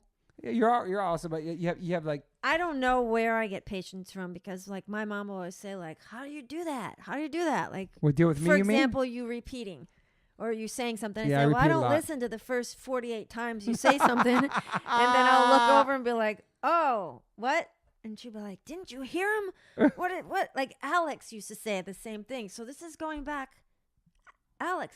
Yeah, rest in peace, Alex. Yeah. She would go, how do you do it? And I go, don't listen to him. How did you deal with me though? I don't know. And why'd you never give up the chase? Did you ever really, Taking tons of pills. Did you ever give up on me, like trying to get with me? What are you talking about? Like give up the chase? Like did you ever finally when you were gonna get married? I guess that was it. But no, that's not it. Because I told you, like after we were already married, I thought, oh, he's gonna take off, and I'm not necessarily. Oh man. Well, I know because I'm not. I don't know what's the word. What is the word? I don't know. I'm confident in our relationship. Yeah. But that's the one thing that I was like, oh yeah, he's gonna take off. Go where, man? I don't know. Don't you think trust is key? Look for Shelly Shackley. Fuck off. Well, don't you think? Hi, Shelly Shackley. Well, don't you think trust is like the number one thing we have? Yeah, for sure. And there's no relationship that could actually last if there's no trust. Okay. Trust, communication. And Yeah. and then that's the other thing. When you moved into that 10 by 10 room, you didn't ask. All of a sudden you were just there. And I was like, man, you're in my fucking space. And I remember saying like, when you bother me, I'm going to tell you because if I let it, keep it, like build it up, then I'm over it. That's true. The way I am, if I don't say anything, I'll let it go. And then I'm Let like, it go, done. let it Fuck go. you. I hate you. And then Yeah. it's too late. Yeah. So I remember saying, I'm going to tell you what bothers me. I And remember I'd be that. like, don't this or don't that. Yeah. But I think that being communication, and that's so cliche, Yeah. that and you going on tour. Helped. You know what else? Not to be too personal, but we're not really over sexualized people. Me and you. I remember we first started hanging out. We're like, it wasn't just about sex. It was about hanging out and loving each other. You know what I mean? When the friendship. Don't you agree with that? Yes. Talk on the mic, babe. Yes. Because I think their friendship's key to it. But you know, I've only slept with 5 women my entire life. I could name all 5 women, but I'm not going to. But you never told me how many men you slept with. And 500. I think that's really 555. I think it's really crazy. I don't know how many 5,000. different men you slept with. I know some of them, but not all of them. You want to tell me all on the podcast? I'm going to start listing their names out. Are you ready? No, I'm not ready. But how come a woman can keep all the secrets of how many men she slept with, and how come I already... You know what's funny about Yeah. that? What? It's like one of my friends was saying that her husband was always so paranoid and go, did you sleep with him? And like, she'd be like, shit, yeah, I did. You always said, like, did you sleep, like backwards or something, like, I don't know what my point is. What's your point? Did you sleep with them It's or funny not? because people be like, did you have sex with him? And it's like, no, I didn't have sex with him. I hooked up with Yeah. him or whatever. But for example, when Mike came with me to New York, we went to a show. It was Cro-Mags at Limelight. Yeah. And I remember introducing him to everyone. And every single dude I said hi to, I gave him a hug and a kiss.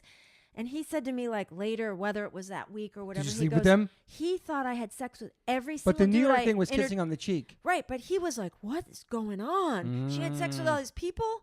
And I thought it was hysterical. I was like, no. Because you wouldn't give it up to me for a long time, a couple years. No. Like not you made me work for that shit. And I Yeah. appreciate that. And then work. and- Work your body. and then we finally did it, babe. It was awesome. It was wonderful. Yeah, worth the wait. Ice cream. And ever since Max came, we cockblocked everything. We love you, Max. Cock blocker. So yeah, any tips we can give people about being married, Mama? And just No. patience is a big one. Yeah, I of think course. patience is a big one. Everyone should go Patience, on trust. tour. And then also Everyone should start leaving. everybody start a band. But then Mama, and then we also laugh still together. If you got to be able to make your wife laugh. Do you agree with that? Sometimes I want to kill you, like really, like grab the nearest knife or the blunt object and smash your head in, Thanks, and babe. then you'll like look at me and I'll start laughing. Am I still dreaming? Am I aging well? Yeah. Hello. Who cares about that? No, My I'm point just- is, you make me I laugh. must ask, am I aging well? I'm looking handsome still. No. Am I still the same guy that you saw across the room in 1992? No, because I didn't know he was a rapper. I probably wouldn't liked you. What the fuck? Oh, no, that I was French Canadian. Yeah, oh, that's grounds for divorce. Or I just found out I was French Canadian. After I got 20 years of being married, Don't you're hate. like, I don't hate on Canadians. French Canadian? That's my mom. I got my 23andMe. Canadian? What? I was supposed to be French I was supposed to Canadian? be Indian, but my mom fucking Changed it? no. She didn't change it. 23andMe told the real Oh. truth. So if you knew I was a rapper, that would have been. You think I should have been a rapper? Or if I knew you had dreads. That was way before I met you, though. Do you think I should have been a rapper, though, babe? No. Why, my mom thinks so. Your only rap you have is veggie tea. Oh shit! But That's a the rapper. only rap. So babe, so what would you say keeps us? What do you think makes a good parent? That's a good question. You know what? Why do you think we're good parents? You know what? I don't know how Because to our put parents this don't into think words. so. Our parents don't think so. Yeah, they think, you We're know the what? worst. Our moms have bonded after 20 years Over hating on us. on hating us and saying how bad of parents we are and sucky we are. Because we take our kids to foreign Get a countries and they're job. seeing the world. How dare you take him to South America, to where it's- Japan? I know their kids are seeing the Okay, world. Some South kids never leave their America- fucking countries. But South America has people think it's unsafe. I love South America. And there are spots that are unsafe. And so is Chicago. Where you from? Exactly. Yeah. But Yeah. my mom was like, why are you taking him to Japan? Yeah. And I'm like, that's the safest place. That's safer than Beverly Hills. Mhm. What Yeah. are you talking about? Yeah. But wait a second. You were asking something else. My point is, the second you think you're safe in something, or the second you think your kid's not going to be the one doing the drugs, is the day he does the drugs. Yeah, The true. second you think your husband's never going to cheat on you is the day he cheats on you. Motherfucker, I'm never going to cheat on you. But why would I be like, he would never? Because we have trust. But that's just pompous thinking. No, it's not. It's fucking real life. I would never cheat on you. In the same fucking... Listen. What's wrong with you? Get a grip. You're going to be so angry now. Sally. Get angry on the My show. point is, you can't ever just be like, oh, this will never happen, because you never know. But Moon, you know I never cheated on you, right? Are you sure? Don't say it on this fucking podcast, you fucking asshole, Get man. over it. Through better for worse, through fucking everything, we're fucking till life, babe. Okay. You're stuck with me. What's your fucking problem? Wah, I would never wah. do that. But our son is so I have amazing. something to tell you. My son is so amazing. Like I saw on his IG story the other day, like he did like a poll. It's like kids ask questions: are you bi? Are you trans? Do you like metal? Do you like this? Do you smoke jewelry? He's like, nah, I'm straight edge. And I saw that shit, and I wasn't even supposed to see that, and my fucking heart melted. Like, oh my god, he's just doing that on his page, and it was really awesome, Mama. And just so you guys know, he's not forced to be straight edge or vegetarian. He's never had meat his entire And life. he's not straight edge. Yeah, he's never tried anything like me. He's just like I was when I was his age. He doesn't claim I know, it. but don't tell him to be that. I'm not. He just said on Instagram. I just saw it. He knows what it He means. said that. He so knows you'd it- see it, and he's actually smoking weed right now. I can say this in the podcast and really fucking make up some dumb shit on the podcast. Come on, babe. Do you have a sense of humor? I do, but don't say dumb shit. You're the one to put it. Do Don't put you it, have a sense of humor? Yes, but don't put it on the atmosphere.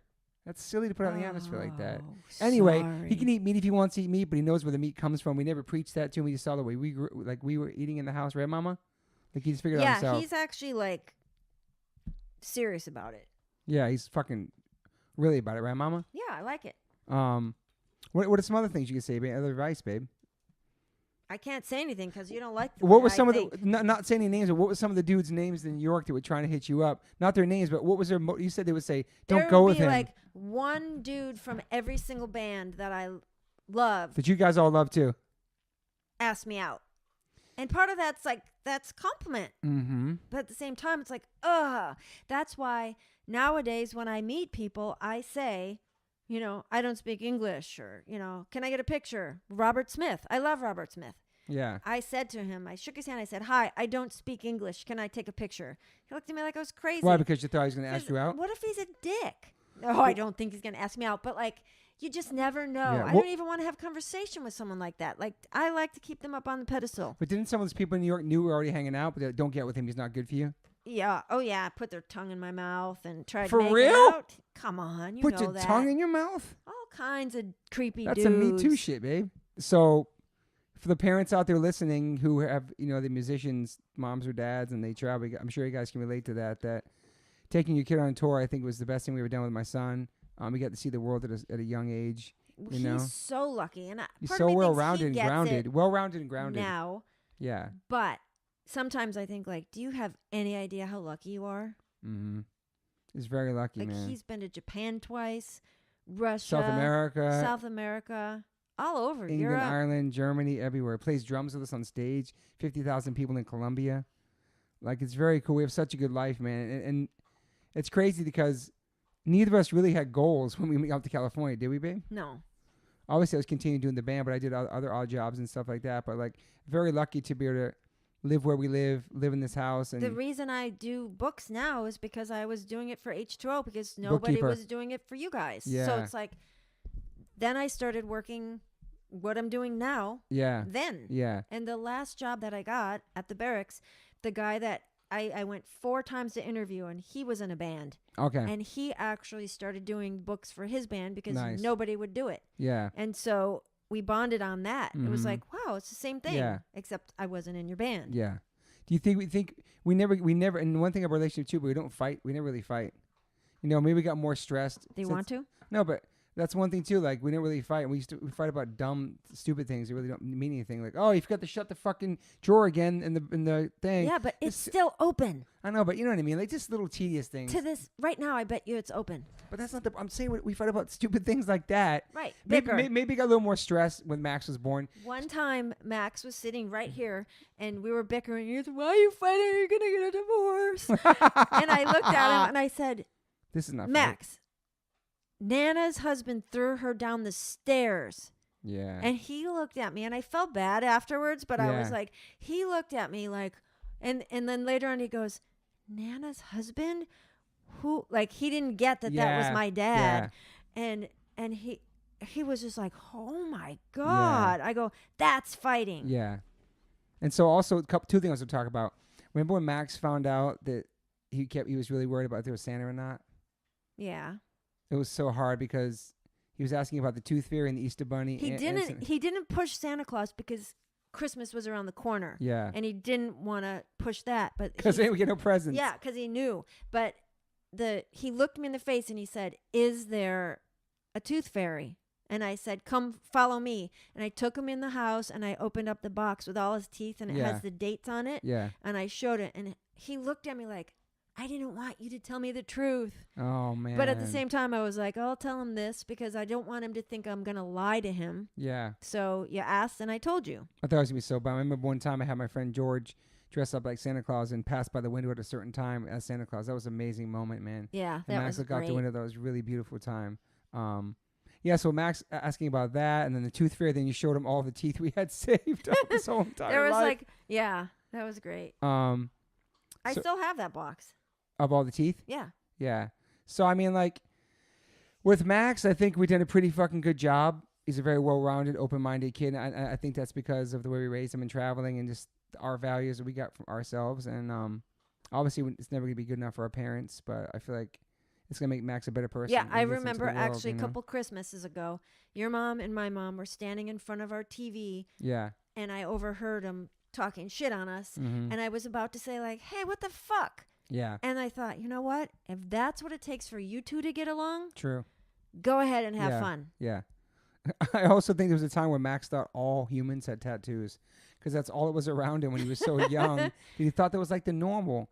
And Max has such crazy, amazing uncles and musicians around him. It's a good mix. Like the New York dudes are like, "Yo, toughen up, kid." Yeah. Like quit being a little bitch, quit crying about, like he'd be like, And then Callie's like, in California, people like run to his Yeah, rescue and yeah. like, oh, what's wrong? And then New York people like throw him $50. It's like Yeah. a big, and then, people in Chicago down the middle are Yeah. almost like perfect. Yeah, and then John Joseph. I remember Perfect. John Joseph teaching Max to throw snowballs at cabs in New York. Oh, he It goes, was so- are we going to get in trouble? It was so guitar. It was so and John's fun. like, no, not with me. This is what we do. We throw snowballs at cabs. Yeah, that Just was like great. that sort of tough love from the New Yorkers, and obviously like the people that like Mackie and Travis and people that played drums around Max and helped him. Like he has no idea that people he's surrounded with are such good like role models as far as like when Mackie inspiration. would sleep over and like they'd be drum talking and like do Yeah. that, and I'd be like, It's- what's he saying? And he knew Yeah. at a really young age drum talk. Yeah, because I never played drums. You can't sing you can't sing to save your life.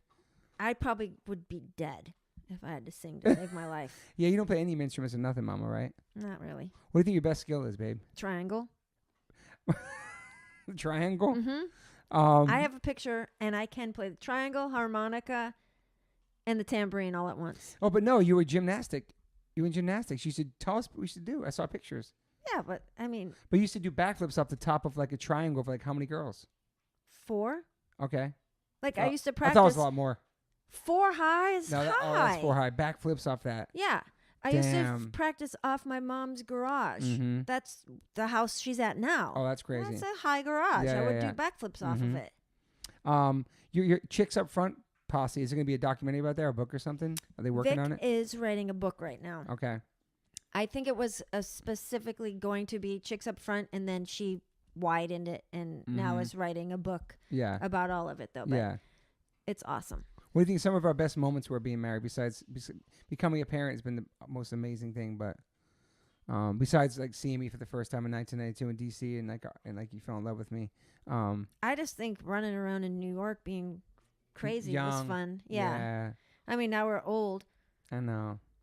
and You're 50 now, but when you look I great go though, out, babe. you go out, you stay home, or I you know, I'm stay, such a like, homebody. now I it's know, funny it's so because different. yeah, you've always been like that though. Like even Because in I'm New always York. on tour though, babe. Yeah. So, but like in New York, I'd go out with my girlfriends, and you'd stand outside the bar. And we'd be making fun of you, like there he is. Oh my God. You'd make up stories about the house burning on fire or Yeah. the gas on, and I had I'd to be be like, I'd be by you, babe. I'm coming back. Mm-hmm. Same thing. Alex was with me then too. Just hanging out at the bars, hanging out in the streets, Mhm. going to all the clubs. Falafel spot on St. Mark's. New York was such a great time. I remember it was just snow. There'd be covered in snow. We'd walk through the streets. It'd be so. I talked to Quiet and Paz the other wonderful. day. I said, sometimes I think about going back, and he's like, you left at the right time. He's like, Yeah. nobody's there anymore. We got the best It's out of New York. different. We got the best out of New York. Yeah. I think I moved there when it was just before it started getting cleaned up, Mm-hmm. and it was good timing. Yeah. Like if we stayed a couple more years, who Yeah. knows what would happen. Yeah. I know we're going up and down and back and forth all this stuff, but It's Oh, not I a w- good timeline. what is it right now? Like we're jumping all over the place. Yeah, we're having fun though. That's We're, all right. we're talking about bullying and having kids, dealing with bullying because we've had a couple situations. And the thing about bullying now is not like when you were a kid, like, if Max defends himself or your child defends himself, they get suspended, they get in trouble. If somebody puts their hands Which on is you, such bullshit. And I remember Yeah. one time, Max, like this was not like, knock on wood, it wasn't like a bully like you think, like, oh, their kid was bullied. Mhm. But there were some kids in school that were fucking with him. yeah, And I was talking to the principal, and I said to her, I told Max to punch him hard as he can, I know, right in the face. I know, And her face almost fell off. She goes, yeah. Moon, you can't say that. Yeah, and you I can't was have his like, mom and shit. Yeah, yes. I can. Yeah, yeah. And he's always, to this day, will say, am I going to get in trouble? And If I'll be I like, fight back. not here. I know. Like, no way, Jose. But the thing Like, about it is, it's like you're not allowed to. If you tell your parents you're a snitch, if the parents call the school, you're a snitch, and then it gets back to that kid, and then the kid's like, "Oh, your parents call," then they fuck you up even more. So it's like it's really lose-lose. they really can't do much about it as But a parent. I don't know really if it's because he fucking went to a annoying. charter school and it was like a bunch of like shelter. PC It was hippie very, parents. very sheltered. Yeah, very bubbled. I'm bubble glad up. that we moved him into like a real when school. he asked to go to Hamilton. Mm-hmm. He said, "I want Lockers lockers, and bullies. bullies, and 2 other things." But like he wanted a school. He goes, "I don't want to be on the football team, Yeah, but I want a school that has a football team." yeah. And like his school was in a church and in a office building. And Totally. it just wasn't proper school. And he'd go home with me and see how big my school was that I Yeah. went to and saw like what a real school looks like, or when Yeah. in movies Totally. what schools look like. Yeah. He wanted that experience. Yeah. It was so hard to get him into Larchmont Charter. I remember it was a raffle, but we kept staying on them and emailing them. I remember I was like in Switzerland or something. I got the email saying, your son got into Larchmont Charter. I was like fucking crying. It was so awesome because I thought you were in a car accident when you called. I was so excited. But you told me, get Max in school. We're gonna go to Chicago. And so I got him in that fucking school. And then we raised money for the school and did a show in New York. We raised like $5,000 for the school. That was awesome. Kind of like changed the game of thinking there because they had all these different kinds of fundraisers. I was like, hey, I went to New York, did a show. Here's some money. Like, holy shit. They kept talking about it all year. Yeah. What we're gonna do. And then finally we were like, here's a check. Yeah. They're like, what? Can you do this again every year? Yeah, And I so was thanks like, to all the bands who "No." played that show at Knitting Factory and all of our friends. That was a fucking great night. Raised money Jake for did that, right? Yeah, raised money Thank for you, Max's Jake. school. We have any other crazy stories, babe? But that was it. Pretty much it. We covered a lot of stuff. You don't have to tell crazy stories. Any other good loved ones? I think you should start going out now. What do you mean? Because now Max is out. We could go out. Well, go out tonight, you mean? No, just in general. Oh, yeah. Since Max is 16, hanging out with his friends, we can start going and have nightlife again. Yeah. It's like a whole new life begins. We'll be the old people at the bar. But like when Max moves out in a couple years, it's just me and you again. And so then we start going out again and just reliving our youth. I don't know how it's We're going to gonna work. be old. But you know what I mean? Isn't that weird how that How works? is he going to live by himself when it's $2,000 for a one-bedroom across the street? True. He'll be living with us for a while, thankfully. I'm excited about that. Hey, Tony, if you listen, we're going to build like a little shack in the back so we can practice in there. And An extension home. yeah, and you can practice in there and have it soundproof. You can live in there and fucking have parties in there. Yeah, people always ask me for advice about parenting and shit. We just raise Max with compassion and love. And I don't know. I Yeah, feel but like there could be parents that are compassionate. Like you see parents at the school he was in when we were more like involved with Yeah. parents and stuff. You're like, wow, their parents are cool. Their kid's such a dick. yeah, but yeah, it's Or vice versa. But Like your parents are wackos. we have such open communication with Max. That's the thing. He tells us everything. Yeah. Either he's telling you or me everything, and I love that because it keeps us all connected. You know, in that way. You know, Yeah. some things I don't want to know because he's getting Yeah, older. but you react a little bit crazy, I think. Like you let him know, like, oh my God, why'd you say that? And then he pulls back. I will go like, cool, like poker face, and then turn Yeah. around and go, holy shit. Like Yeah, his it's friends true. that are here today are like, Max, I told your mom that. Uh-huh. And he's always like, yeah, no, they're cool, Yeah, that's pretty cool. which is awesome. We're still pretty cool, babe. That's the one thing you want to stay is this at least stay in the communication. Yeah, but I line don't of want to that. be the parent like, oh, cool. Like, my kid can party at my house. I don't want to be No, like no, that. No. No way. That's not like that. That's too I much. don't mean that kind Yeah. of cool. But like, when he tells stuff Yeah, we listen. all the way back to, I don't know, those pricks he hung out with in 6th and 7th grade. Mhm. Yeah. They don't ever talk to their parents. Yeah. No, it's true. We told all the good stories, Mama. Yes. We covered everything. Anything you want to touch more? I'm sure we did not cover everything. And the second we're done, you're I going to say, know. oh, We God, talked I about the Grand forgot. Canyon. That's too much. No, I can't do that. Grand Canyon? Yeah, your mom. What are you talking about? She was gonna push your dad in the Grand Canyon. Oh my God. I'm like, what are you talking about? That's your story with her. But it never happened. But it yeah, wasn't the Grand Canyon where either. was it, babe? You can't say that on the radio. It ain't the radio, dude. All Sorry, those- sorry, Kathy. All those people are going to be like, What people? What I people? don't know. The relatives are going to listen and they're going to say, Okay, it's a fake story then. It's fake news. fake news. Well, yeah. Sorry, so Mom. You told him, not me. so we figured out that we're together because absence makes the heart grow stronger, and me traveling really helped it strong. Well, it sucks leaving you and Max, but coming home, it's fucking amazing. Yeah, but you know what? Actually, I want to say something, and it has nothing to do with a question or anything. I feel like a poker face bitch sometimes because when you go on tour, you're always crying like a ninny, and then Max would be crying, and if I cried, it'd be like, what the hell's up with that family? A bunch of criers. ninnies. Yeah. So I have to like hold it together you have and to be be the like, strong one. I'm sorry, okay, babe. Yeah. everything's going to be okay. And it's like, wow, she has no feelings. It's not that I have no feelings. It's because, Have you ever cried when I left? fuck no. You know what I mean, though? I still like, cry though when I leave. I still but get emotional. I know it's so hard, I babe. know, but I know. I always feel like I have to be super strong and Mhm. hold it together because, I'm a weak bitch. yeah. I don't know. That sucks. I'm sorry, Mom. I've always been like that. I mean, just Do you leaving. think your sucks. brothers are the same way? Fuck yeah, they hate fucking going on tour. Todd cries too all the time.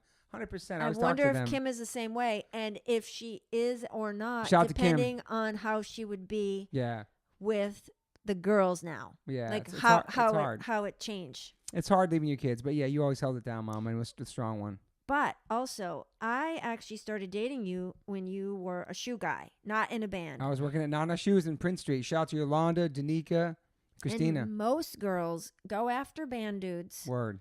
search them out, hunt them down, Get them. and then the second they get them, You change. why do you want to go on tour? You I leave don't want me. you to go on tour anymore. Yeah. Nah. It's true. And I think, like, what the hell? You signed up for this class. Word. That's a totally different. And I appreciate you always And let me do that. I always Mama. think of Roger, Mm-hmm. because when he was with his first wife, she was with him as Roger. Yeah. And then Ignacio and Frank got back together and Yeah. started touring, and I thought, wow, that's cool for her because she didn't sign up for that. Yeah. Yeah. But all these girls we know that seek out dudes and bands and then want to try to change them. I guess that's no I love you different. so much. You're perfect. Now change. That's no different. Yeah, it's exactly that too. There's no Yeah. different from people doing that. But Yeah. like going after dudes and bands and then not wanting them to tour, it's like that's their job. Totally. I want to thank you that for always letting me be myself, always to all the different stages in my life, and be in my band and be a big kid and travel the world. And we definitely have perks. I take you as much as I can, so that helps balance the family. But I appreciate like you supporting me, and you came to my first show. I spent like $80 on a cab. You and Mike, the guy you're gonna marry, came to my first show in Bayside, Queens in 1994. I remember there was a huge fight there that night. Right And after that, And he was like, "These are your what the hell? friends?" These people are nuts. it was a crazy. First of all, you riot. had sex with all those people you introduced me to the other day. Who did? That's what Mike's thinking. Oh. And then you bring me to this thing out in the middle of nowhere. Yeah. And there was a big fucking fight. That was Yeah, but- fun. And it was like, run, run. We're all running through the neighborhoods in Queens Yeah. after my first He's probably show. like, what's going on with These these are your people? fucking friends. Oh my god! Well, you did learn how to snowboard from that. We still have great snowboards, and you kill it snowboarding. I snowboarded before I met him. Where'd you snowboard? What was the craziest place you went? You worked like Japan wasn't crazy, but it was fun. yeah. Like, you know what I mean? Like, it wasn't like that. New Zealand and Australia was supposed to be helicoptering or heliboarding or whatever, Yeah. but it was like a big storm. And so I didn't do that. Just went Yeah. snowboarding. But these are all professional snowboarders. And it was like me and one other girl. And I remember them going, okay, just chill, like lean back. Yeah. And I'd be on the side of cliffs that looked like if I was like to go like one foot You're over, fucking dead. Yeah. And like also like ragdolling all the way down and just like who knows how far Mm-hmm. in total like quote unquote powder Yeah. and not getting hurt, but just fumbling, and then all of a sudden standing up riding again, but like looking like, oh my god, I could have died. That's crazy. And the dudes I was riding with were like, oh cool, man. I'm like, what? You in Fiji too, right? Yes. That's awesome. No snow there. No. What are you doing there? It's hanging. Yeah, after New Zealand, Australia. Oh yeah. Fuck. Yeah, it's on the way home. So for the listeners listening, what's some advice you'd give to them about relationships besides like join a band? Let's be for real, babe. What's the key to what we have, babe? Not be honest with like tell the truth, be honest, but like be honest with like every little pet peeve. Just say it in the beginning so it's not like built up, I guess. I don't know. We still have little pet peeves about each other. Some dumb things we do in the house, you know. I know, but like shut the fucking drawer. Yeah. True. Stop drinking big gulps. Yeah, same shit. Yeah. Yeah, but you gave me a big gulp necklace with diamonds on it. That was and 10 then years said, after. That was 10 years after But then the you fact. said, "Here you go. Here's a gift. I enabled you. Don't do this." I enabled you. You like gave me a pack of cigarettes and said, "Please don't My smoke." pet peeve about you is like when I say, babe, we're going to watch this Netflix show. We're going to start binging on this. Get ready. Episode 1, I made popcorn. I make the best fucking popcorn. If you know me, you're my friend. I make the best popcorn. And then I wait for you. Okay, I'll be there 1 second. And then you're like walking all through the house. All the lights are on. You're checking things. Then you start cleaning the floor. Then you start going through files. Because when I see something, if I'm sitting here, if the sun is shining on like Stella's dog You see hair, a speckle. I'll start cleaning. But babe, my pet peeve is like when I want to sit down and watch a show, you're not ready, and you just I'll be right there. You're never there. It's like That's your pet peeve. yeah, it's a little thing, right? You're not ready for the show. Sit in the couch. That's It's pretty bad. dumb. Yeah, mine is fucking drawers, like the bedroom drawers. That's annoying though. Yeah. So yeah, I mean, it's just trust. I would say this is what it is, ladies and gentlemen: trust, communication, and be funny. Make her laugh. Still, happy wife, happy life. Have a good penis. Thanks, babe. Yeah, I guess we're gonna end it on that note. I have a good penis though. That's cute. Thanks, babe. Oh God. All right, so this has been the Toby and Moon episode. You have a beautiful butt, by the way, Mom, and the whole world saw on Instagram a couple weeks ago. So Let me tell you about that. all right, tell me. Okay, first of all, I posted a photo of my own butt. Naked though. So what? So me and Max woke up one morning and we saw. Listen, no. I woke up to you guys standing over me like it was in a movie, like of the dead person. Like, and Max goes, "Mama, are you on drugs?" I was like, "What the hell?" He goes, "Why did you do that?" And you both were giving me so much shit about posting my butt. But my point is, we have friends that post pictures of themselves all day long. I know, half naked. I know. And then they'll go, "Look at my sweater," but it's a picture of their tits. Okay. And my point is, and they go, "Oh, I didn't know." My point is, I posted a picture of my butt. I thought it was funny, and you guys lost your shit. Yeah. So I took it down. It was a naked ass, and so that kind of freaked us out. But I took it down because Max said some of his friends followed me. So and they like your butt. I kind of got that. Like, okay, that's fair. We don't want like Moon, the mom from Larchmont, posting her bare ass. Yeah. And I did it to be funny. Yeah. But fast forward, you post a picture of my butt recently. Yeah. I got 650 friend requests. On Instagram, you that fucking is creeps. Disturbing. But this That's is the creepy, worst part. babe. This is the worst. And it wasn't both just guys. Yeah. It was guys and girls. Yeah. So that makes me feel a little bit better. Yeah, you have a great butt, though. But then You're 2 blessed. weeks later, you posted like 5 pictures of me. One with Robert Smith. One with Mike Muir. One with Keith Morris. And I got like 60 friend requests. 60 or 70. Like, let's that's get some a naked big pictures of Robert difference. Smith. Naked so picture of Robert Smith. I understand why people do that whole like, here's my boobie. Yeah, it's crazy, man. It's totally disturbing. Yeah, it is disturbing. 650. But reality is you have a great butt. Where do you think that came from? My mom. Cool. That's too much information. But yeah, I have a great booty. Yeah. I guess that's pretty much it. Oh, that's what we're going to end it on. Not your penis, but my booty. No, so we made a deal years ago about not getting my knuckles and my hands tattooed. We made a financial deal, me and you, that I have certain amount of money in the bank, which I've had several times. Never, ever kept your end of it. But and I had that money several times and never put it in the right account. Long story short, a couple weeks ago, I was sitting at the table. Me and my son hate fucking mushrooms, and Moon's sitting there with a thing of kimchi and shiitake mushrooms, look like fucking snail guts. And she says, "Hey, check it out. You eat all these fucking mushrooms, you can get your knuckles tattooed finally." I was like, "Are you fucking serious?" So he cut them up into more pieces. Yeah, it was like 9. I made him like fucking double that. You made it way more than it needed to be. And so we sat there on IG Live, and I fucking ate every mushroom, but I didn't chew it. I just swallowed them whole like a pill. Ate all the kimchi. You made it so much longer than it needed to be. Ate all the kimchi, and after that, now I can get my knuckles tattooed. But you know what? I tried drawing on my knuckles for a whole week. I don't even know what I want. I kind of with the top of my hands. I don't know what I want, but I've been getting tattooed since 1988. I finally... There's no room left. She finally says I'm allowed to get tattooed on my hands because of this mushroom thing, and now I don't even know what I fucking want, so... And the funny thing is that it's been this big joke, like I'm done being tattooed or Moon won't let me. It's not Moon that we have a deal about my hands. I know, but my point is I never gave a fuck. Babe, you really did. It's just the point of what you said you'd do, and you never did it. And you always told me to slow down my tattoos. And you never did that either. From Chris Garver tattooing at Fun City, like, slow down.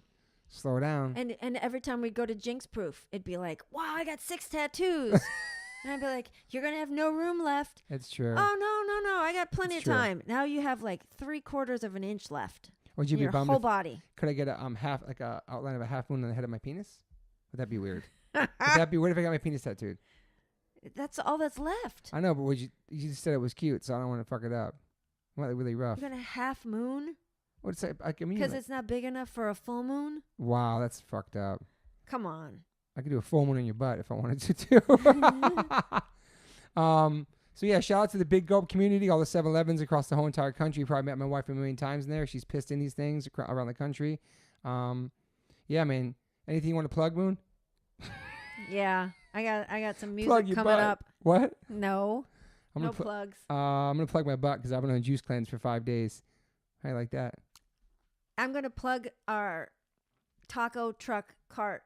Coming out. Veg out. Hamburgers and hot dogs. Oh, shit, girl. What's up? Veg out in the truck. And you can follow Max Maker, MAX_Maker. And where'd you get your name from? Who gave you that name? A rapper. What's his name? You know what? Let me True just story. say this Facts. real quick. I actually have a big pet peeve. Set it off, girl. The last 10 years. Set it off, girl. I have become Max's mother and Toby's wife. And I've always had a problem with that. I know, baby. I know. And it's then, not my fault. I don't call you that. But in people's defense, when Vic was talking about chicks up front. Talking to my girl. When Vic was talking about chicks up front, and I said something about that, like, you know, I've become, I'll go to a restaurant, order food, and they'll say, well, put it under Max's name. I thought, then have Max pay for it. And he's like age 6. I thought, if you don't know my name and you're going to call me Max's mom or Toby's wife, then let them pay for it or whatever. It's always been like, I'm sorry, babe. But, what's my Instagram name? Max Maker. So, you know, hey, I set myself up for that one. Factual story. Who told you should call your Instagram that? The Game. Shout out to The Game. The rapper. We're hanging out with him. He's like, when we was talking about getting Instagram, he's like, yo, you should put Max Maker. And he names your Instagram. No one would ever believe Every that. Every time we saw him at Runyon, he'd be like, yo, what's up, Max Maker? Yeah, super good dude. Maybe he has on his TV show. Jumping in the bouncies. That was insane. Awesome. His TV show, I forget what it was called on BET on his show. A party with it was like you walked in and you were stoned from all the weed. So much weed. It was fun though. And we jumped in the bouncies. Bounce house. And there was a bunch grown of men. It was gang awesome. people there. Yeah. Jumping, but like looking at us like, who the fuck are you it crazy was cool. people? It was cool though, man. It was a good vibe there. That was fun. We had some crazy life, crazy experiences, man. Right, Mama? Yes. So yeah, I think we covered a lot, babe. Our whole entire lives. I'm sure we're gonna get some questions. Check this out. We want to do a part 2, and this is gonna come out soon. So if you have any questions you want to ask us, I'm actually gonna post about this. When I post this Monday, you can hit us up. We'll do a part 2 of all your questions of me and Moon, because I think we covered a lot about our story. Then we can do like this, question answer. Yeah. So this episode, instead of talk. Let's call this part 1 of Toby and Moon. We're gonna call this part 1. And any questions you have, get us to them the day this comes out, which is gonna be coming out on Monday. We'll get it out then. You can hit me up and we'll answer all those questions for the following Monday to do a part 2. How you like that, Mama? Look at your thing. Moon's arrested roller skating fights. I know. That's psychotic. No, it is. It's all your shit in there. Like pregnant boxcar racer Tora, Jenny Strickland, John Joseph. Where's story. This girl now? You always mention Shelley Shackley, but know. you don't Who mention knows? her. Who knows? She came to one of your shows. Yeah. Who knows? But we're going to do a part 2. Just hit me with all the questions. I had sex with 5 women my entire life. Moon had sex with 500 people. 555.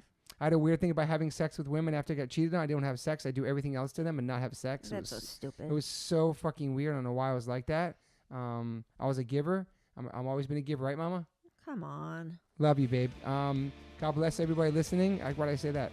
Hope you guys have a great evening, and we're going to get back to you part 2 next week. Hit me all the questions. Goodbye. Love you, Mama. See you later. Bye. You're so cool. Hey, we're back, you guys. We went and got massages. Sorry to the listeners because last week I said the next season is NYHC Family Tree, but I interviewed 20 people. I still have 4 more to go, and my man Joe Bajan's been going through all of them, checking the edits, checking all each episode. So it's going to take a little while. So instead of going from 1988 to 1994, I want to just jump in with my wife. And we were going to do a part 2, but fuck it. We're just going to keep talking because we've got to cover more things after we got massages. So, Mama, couple things we didn't talk about earlier, too, is that you had this crazy station wagon in Manhattan, and you could double park it. That was pretty amazing. Then you raffled it off. What made you do that? Double park? You mean parallel park? Yeah. So what made you and how'd you get rid of that, with a raffle? I bought a car because I had a store on Ludlow, and I needed to shop. Let's hear about your store in Ludlow. It was a vintage store before vintage was cool. Was it? Oh, not really. It was whatever. So what was your vintage store called? Charm City. And it was on Ludlow Street. What year was that? 94. And so you take the station wagon all around the tri-state area and go shopping? Yeah, and go shopping. That's awesome. Philly, New Jersey. Yeah. Not necessarily Connecticut. Whatever. Just around, whatever, shopping. And then eBay started. Oh. And I was doing also the flea markets with the car. And then I thought, why don't I have to have a store? Yeah.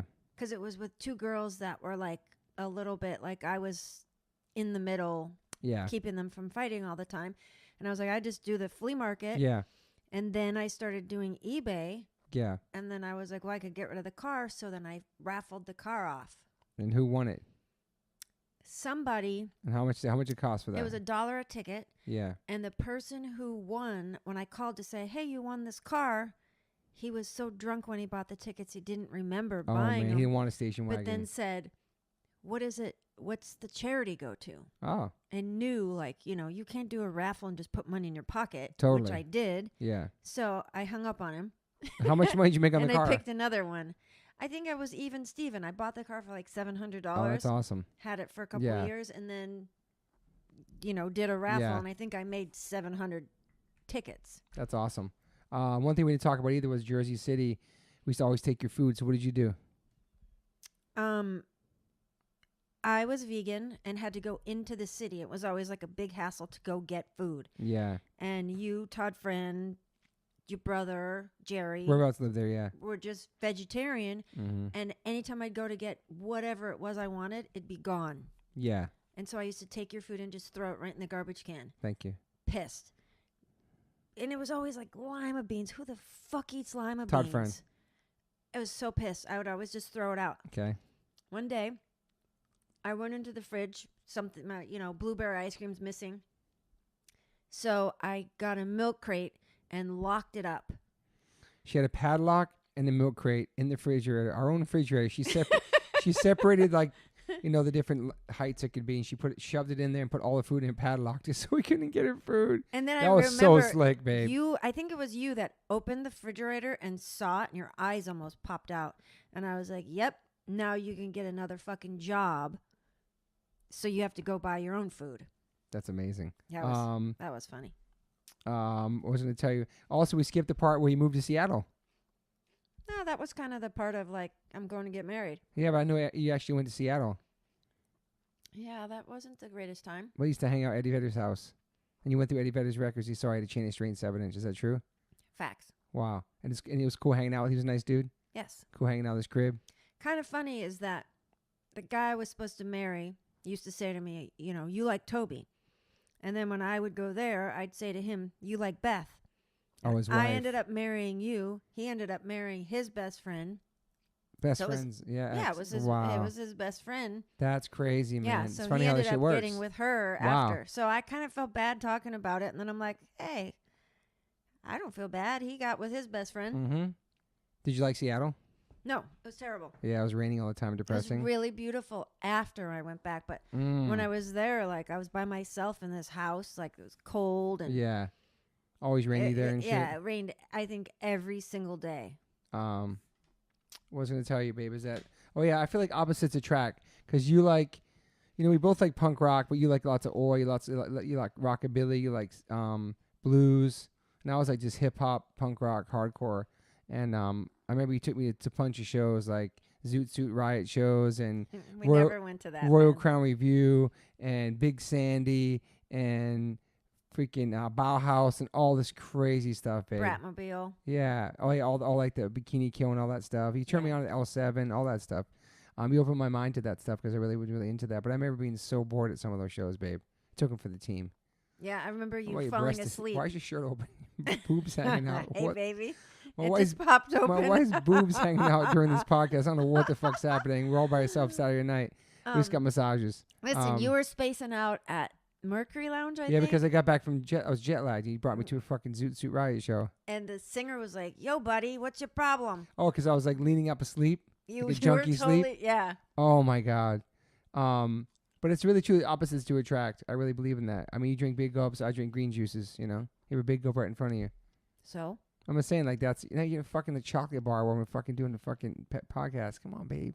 are you serious? Yeah, but trying to do a good episode so people like it. So guys, we're all over the place on this podcast. Like I said, we'll be having the New York Hardcore Family Tree one coming soon. That's like 25 interviews. But right now we're dropping the Moon one. That's why we're talking to you guys right now on this Saturday night. One thing I always thought was cool that I put you on our 7-inch cover, babe. Yeah, but it wasn't supposed to be me. It was supposed to be Eric's daughter, and then the baby mama got mad or something and pulled the kid at the last minute and said, like, you can't do it. And then I said, I'll do it. Yeah, it was great though. Like, Yeah. So I mean, it wasn't like you did it. Like, it wasn't planned that way. Yeah, it was just like a fluke. But like from the jump though, I was like, yo, this is my lady. So I've been like with a woman the whole entire time I've been in the band, which is pretty amazing, mama. Not give myself a hit in the back, but no girls ever disrespected. Everybody knew who you were. They respected you. No girl ever crossed the line. I've been married That's the whole not time. true. People grabbed your doinger when you were on stage. Yeah, but they're not.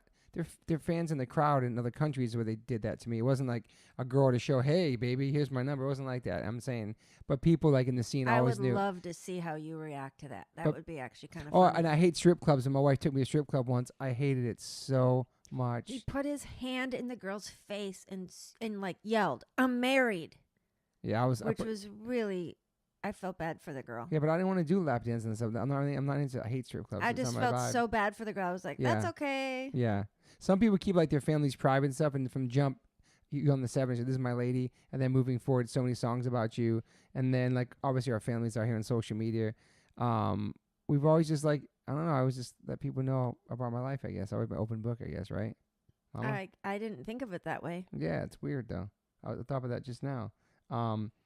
And then what's up with your big gulps addiction? Let's get into that. Like, what do you think it is? Because I think it's like the process of going to the 7-Eleven, Yeah, it's the whole thing. getting your like drink from the fountain, getting your big cup, your ice. When I lived in New York, I didn't really drink pop that much because there wasn't 7-Elevens there. Right? Yeah. Towards the end, I'd get like a pop. Yeah. I mean, I'd drink it at the places I worked out of the gun. Yeah. But if I see a 7-Eleven, I'll like cut 6 streets to get over Yeah. the hump to get into the 7-Eleven. Yeah. But if it's like a regular deli, I won't even bother. And is it true that most of the 7-Elevens in Los Angeles know who you are? Yes. I walked into the one today, and it was the guy I used to tell Max it was his dad. Uh-huh. He's a little Indian man. Yeah. And I don't know. He's been all over the ones on Wilshire and, Yeah. 6 or 7, but I haven't seen him in a really long time. And I walked in, I go, "Oh my God. Hi. Yeah. Oh, Max is going to be so excited." And the lady looked at me like I was nuts. And I said, "Oh, that's my baby daddy."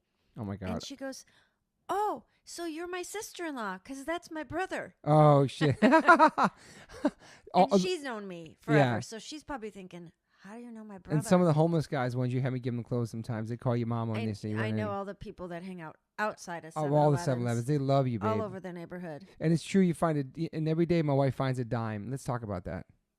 You find dimes everywhere you go, every single day. There's got to be something. Google that shit, people. There's something There was connected to one of my that. friends Googled it before. I don't know what it was, but Yeah. every day I find at least a dime. It's not, weird. Not 10 pennies, but a dime. But sometimes you search it inside, like where the sections of candy bars are on the gum, right by the front. well, I mean, counter. like I You look go to inside there for 7-Eleven, I so know. I go there. But But you like, also find dimes outside always. always, like I found it at a hay rack ride in the hay. How Like do you I was do just that? walking and I saw a dime. So it's not like oh, I'm going to look for it at the in the phone booth. Yeah. It's like, oh, there's a dime. Yeah. I don't know. So if I was going to ask you what your daily rituals were, that would be a big gulp. Your daily ritual. Yeah. You consider yourself an optimist, pessimist, or a realist? What are I'm you? not answering that. Yeah, you said you're a realist, babe. I used to say that like 20 years ago. I But haven't said sometimes that in does so long. sometimes my positivity make you angry? Yes. Sorry, babe. And you know what I think? What? You, out of everybody I know that's like, oh, I'm positive, you actually are pretty positive. Thanks, babe. Most people pretend I'm to be be positive. Thank you, Mama. Well, I just don't get nervous sometimes because everything's I'm such a morning person. You're not. I wake up I early. don't know when that happened, but morning sucks. Yeah, I mean, I wake up early, but Moon and Max will sleep to like 12 or 1 on the weekends. It's pretty amazing. Yeah, but who knows what you take naps all the time. Not so much lately, but Mama, do you have any regrets, babe? No. No regrets. Wow. No, because it sounds so dumb. My biggest Like- regret. Go ahead. I know what you're gonna say. Yeah. I don't have regrets because I was thinking about today. I wish I never left Chicago. Really? Yeah, Wow. Then you would never have met me, babe. exactly. Aw. So therefore, I don't have any regrets. Okay. Come on, give it up. What's So- your regret? So Well, that's what? why you asked. Like you cared about what mine was. I do, babe. but you wish. don't care. You I just do- want to say your own. No, I won't even say mine then. So you I have. won't even say mine then. But babe, So you have one. I'm just gonna say this, but you didn't. You wish you never left Chicago. Wow. Would have Mhm. been so. Life would have been so different, dude. How could you even say that, babe? You wouldn't have met me and had Max. Well, that's what I'm saying. That's my point. Like I think, like, oh, I wish I could get a house there. Mm. My grandma's there. My mom's there. Yeah. But That's some hometown shit. Never leave your home and shit. every time I go to Chicago, how long does it take me to acclimate back? Long time. It's freezing there. It's Every fucking time nuts. I go, Yeah. I call Roman and he's like, "You're bummed, huh?" What do you mean when you get like, there? like when I'm at the airport, Yeah. I'm like, "Oh, I don't want to leave." Oh, you don't when you want to leave. Fucking Yeah. yeah. And what do you think about if Max wants to pursue music? What do you mean? Like do it for a living and shit, like Daddy does. I mean, he already does. Does do music for a living? No, he already wants to. I know. So that's we're gonna. I mean, we support anything Max wants to do, but Well, I mean, what are we gonna do? Make him get a job at the grocery store? no, You don't have a job at the grocery store. no. It's interesting. We would tell Max, you know, he's just gonna graduate, he's gonna pass, get the grades, and get out. Because I was just like that in school. Did you like school, Mama, or no? Yeah, I mean, I was an only child. Yeah. Yeah, back to what you were saying earlier about like how I got into punk. Yeah. I was an only child, and all the things that I was like, single mom, low income, blah blah blah. Yeah. All these things didn't have any effect on why I got into punk, even Yeah. though you'd think like, oh, that's Rebel what it against is. your parents. Yeah, you loved Like- your mom. Your mom was awesome. All the chicks up front girls, they all had mom and dads. Yeah. All my friends growing in grade school and in high school, Yeah. they all had mom and dads, brothers and sisters. I Yeah. was the anomaly Yeah. then. Yeah. And what was the question? You just brought something up I said earlier that about your exposure to punk and what made you go that I know, route. but what Yeah. did you say that before that about? I was talking about regrets before. You said you had no regrets. I don't know. Opposite attracts. Nope. Before that. Oh, Max wanted to pursue music. Yeah, something else though. I mean, it was about that, but Yeah, I well, don't know. pursuing music. We'll let Max do that now. He's not going to go work at the 7-Eleven. He's going to try to be a musician. We support anything he wants to do. And he's got to graduate. He's got to get grades. He's gotta Oh get out yeah, of that's school. why about you liking school. Yeah. That's my point. Yeah. I've told Max this since kindergarten. You're an only child, and you have to go to school because you have to go to school. But Totally. at the same time, like I liked it because it's like that's where my friends were. Mm-hmm. That's what my point was. Mm-hmm. You go to school, your friends are there. Yeah. And I didn't hate it. I wasn't bad at it. I wasn't good at it. Yeah. But Max, in the sense, he's like me, where the stuff I really love, I focus on. The stuff I don't, I didn't. I was having some rough time in those classes. It's not about being smart. It's about just wanting to be there and paying attention, and like enjoying it. Because that's the easiest time his life's going to be in school. No responsibilities. Just go to school every day. You know what I mean? Like no job. Yeah, you and just have to show up. yeah. So we just tell Max, you know what? Just don't get no D's or F's. Just get C's, whatever. We want you to pass. I've said that and since graduate. the beginning, and like teachers look at me like I have horns, Yeah. thinking, "Wow, low standards." And No. I'm like, it's not about that. It's just like, just don't be a dick. Yeah. I'm not gonna be like, be you a good have to kid. get A's. I know. Because my mom wasn't like that to me. Was your mom like that? No, No. Just get out, enjoy it, and, while you're in school, it's only 4 years. You got 2 more years left, but my mom's shocked. Like she's like, I never sat down and did homework with you. Like there How we wasn't do it, Max, all this homework. Yeah, Like it's so much I mean, we homework. don't now, but like because we can't do it now. It used to be, yeah. It's all online, He's too. in chemistry. Mhm. Like what the hell? And the math is different, too. They changed everything in the math. So, yeah, man, these are like the ups and downs and all the different directions and chapters of being parents and trying to make it work. You know what? I'm going to ask you, why are you saying, like, what are tips about? Because people always say, like, oh, you guys, relationship goals. And I'm over here being, like, negative Nancy, be like, you could still cheat on me, or we could still get divorced. No, why'd you say that? I just think it's so weird, like. Why'd you say that? It hurt my feelings. But people, like, I don't know. I don't think that people should have relationship goals on us. Why? I don't know. That's like pressure. Well, it's like their own relationships. They should worry about their own relationships, but they can be inspired Yeah, by us. Being- Maybe, but Be inspired worry by about us. yourself. Yeah, but that's not nice to say to listeners. I don't mean it like that. I just think like, why are you saying like, oh, what do you do, or People I ask don't know. advice all the time because we have a long marriage, baby, and it's kind of unheard of to be married like almost 24 years Okay, that's and fair. come from the punk rock scene and being a musician and traveling and everything we do. Okay, we have Odds are 1,000 against strikes us. Yeah, you're right. 100%. So it's like people want to know what's the key, and I think the key, like I said before, is laughter, communication, and trust. 100%. And Going away. yeah, me going away and coming back. So what happens when the band stops someday and I don't go on tour? You're gonna leave me here? Yes.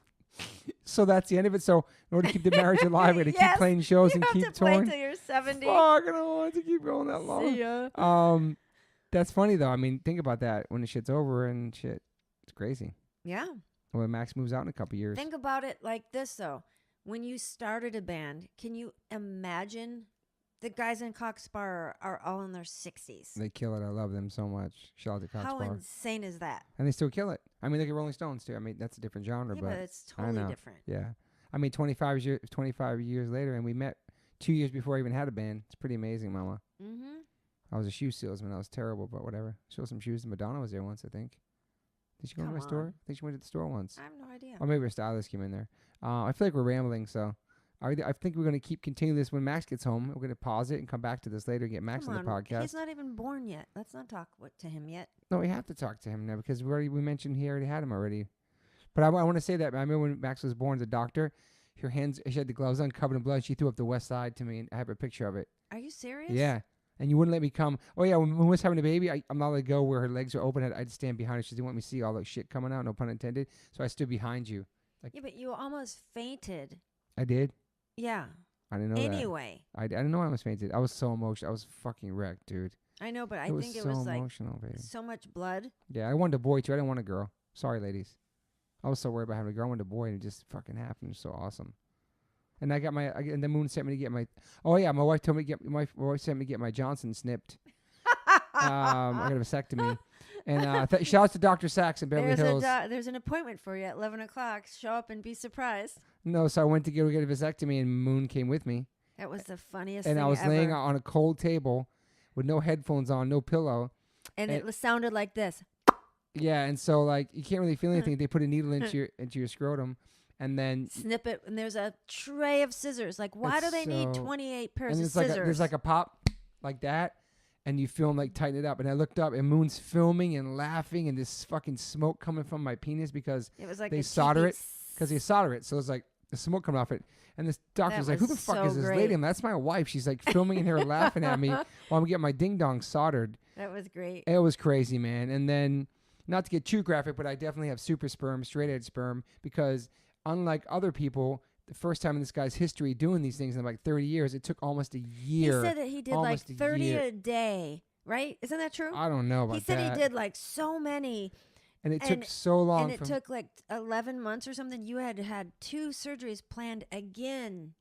Yeah, they were going to have to recut me open and do it again because he thought in the first time ever it didn't work. But my sperm, my straight edge sperm, I should have saved it and froze it and just sold it to people because it was so potent. Because we did it one time to try to make a baby and it happened. I always told It's Sandra crazy, I would give her your know. sperm. I should have did that. And it was so powerful that it took almost a year for me to get it out, like get all the stuff out because it was still working. The nurse said, crazy. "I don't mean to be rude, but are you getting it out?" Yeah, and it was, man. It was crazy. That got a little graphic right here. Sorry, guys. But I did get a vasectomy, and I can't make babies anymore. But I'm glad we got one, Mama, right, Mama? One and done? One and done. China roll. You ever thought about after that, like, we should have had more or no? I always wanted a boy and a girl. Yeah, me too. But Everybody I wanted wants twins, boy and girl, get it done Mm. with. And then after having Max and knowing how, like, we've taken him all over the place, Yeah. I don't think we could have done it with 2. Yeah. That I'm glad we only did 1. Do you think every day is a challenge being a parent at this point, even at 16 years old? Every day is a new thing, or no? No. Yeah. I don't know. I Different think a lot of chapters. people say kids are expensive and it's this and that. Nah, man. And like you said, You never put him on our schedule. Yeah. Sorry, Mom. Sorry, Linda. Yeah. Talk shit about us. But he goes to our schedule. yeah, and people out there, if you want to have a kid, you can never be mentally or physically or Monetarily, never. financially prepared for it. If you're in love, just make a baby. Just make the baby and Because deal you'll with it. never have enough money to Yeah. either what? Yeah, you Anything. never have it planned out correctly. Just if you love each other, just make the baby, and then you take it from there. Don't ever try to be so organized or strategic and all that stuff, and the cycle and all that stuff. Just do it, and just that's it, man. That's my advice, right, Moon? Yeah. And then just raise That's that true. baby with compassion because everything starts in the home. And, like my mom said in the original podcast, she was raised in a racist household. That's why she raised her kids to be kind and not see color. And it all happens in the home. terrible. Yeah, it's crazy. So, yeah, man, this is me and Moon. We're probably going to pause it and come back because it's Saturday night and Not we're me. chilling. And we did a massage and we're chilling. So I'm going to get Max on here and talk about some more stuff soon. And this will be like a part 1 and part 2. And then we'll do the New York one after that. It's my podcast. Do the fuck I want. Sorry. You know what I mean, babe? Yes. But like I said, if you guys have any questions for me and Moon, you can DM me and stuff like that after these episodes air. But I think we covered everything. Mom, I have my list. Anything else you thought about or we get massages that we might have missed? Seriously. Anything, babe. I'm trying to think, man. Didn't you Possibly. write it down? I wrote it down, but I think we got all the stuff over here, and Yeah.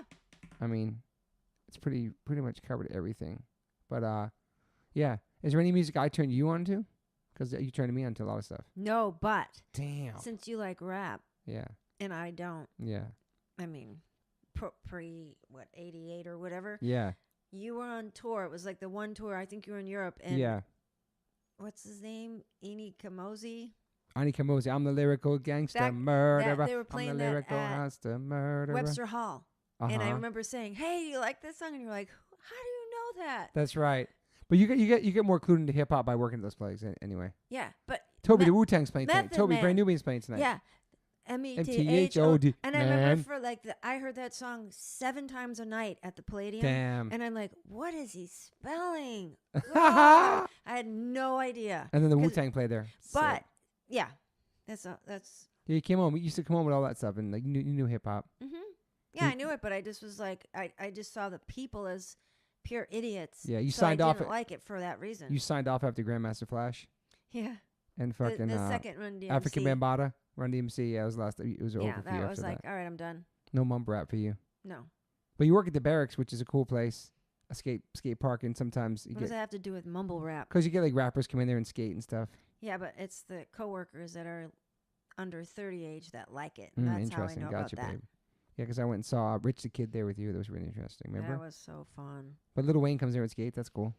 Yep. Some When I show up hip-hoppers. to work and it smells like pot, I know Lil Wayne was there. He's the only one allowed to smoke pot in there, pretty much, probably. Yes. All right, we're gonna take a pause. We'll be back, ladies and gentlemen. We're gonna take. I think now we're gonna do next. I'm watching my wife See you next Tuesday. eat some wife eat some chocolate right now, and we're gonna chill and I watch don't some. like chocolate. Well, whatever the chocolate covered thing you're eating right now. What is it? It's a Nutty Butter. Candy. Moon's eating some old school Little Debbie Nutty Butters, Candy. right, Mama? Yeah. Okay, thanks for 25 listening. cents in the deli. I hope we covered everything you guys wanted to hear, guys. Yeah, my wife played bass in H202 a couple times. Fact.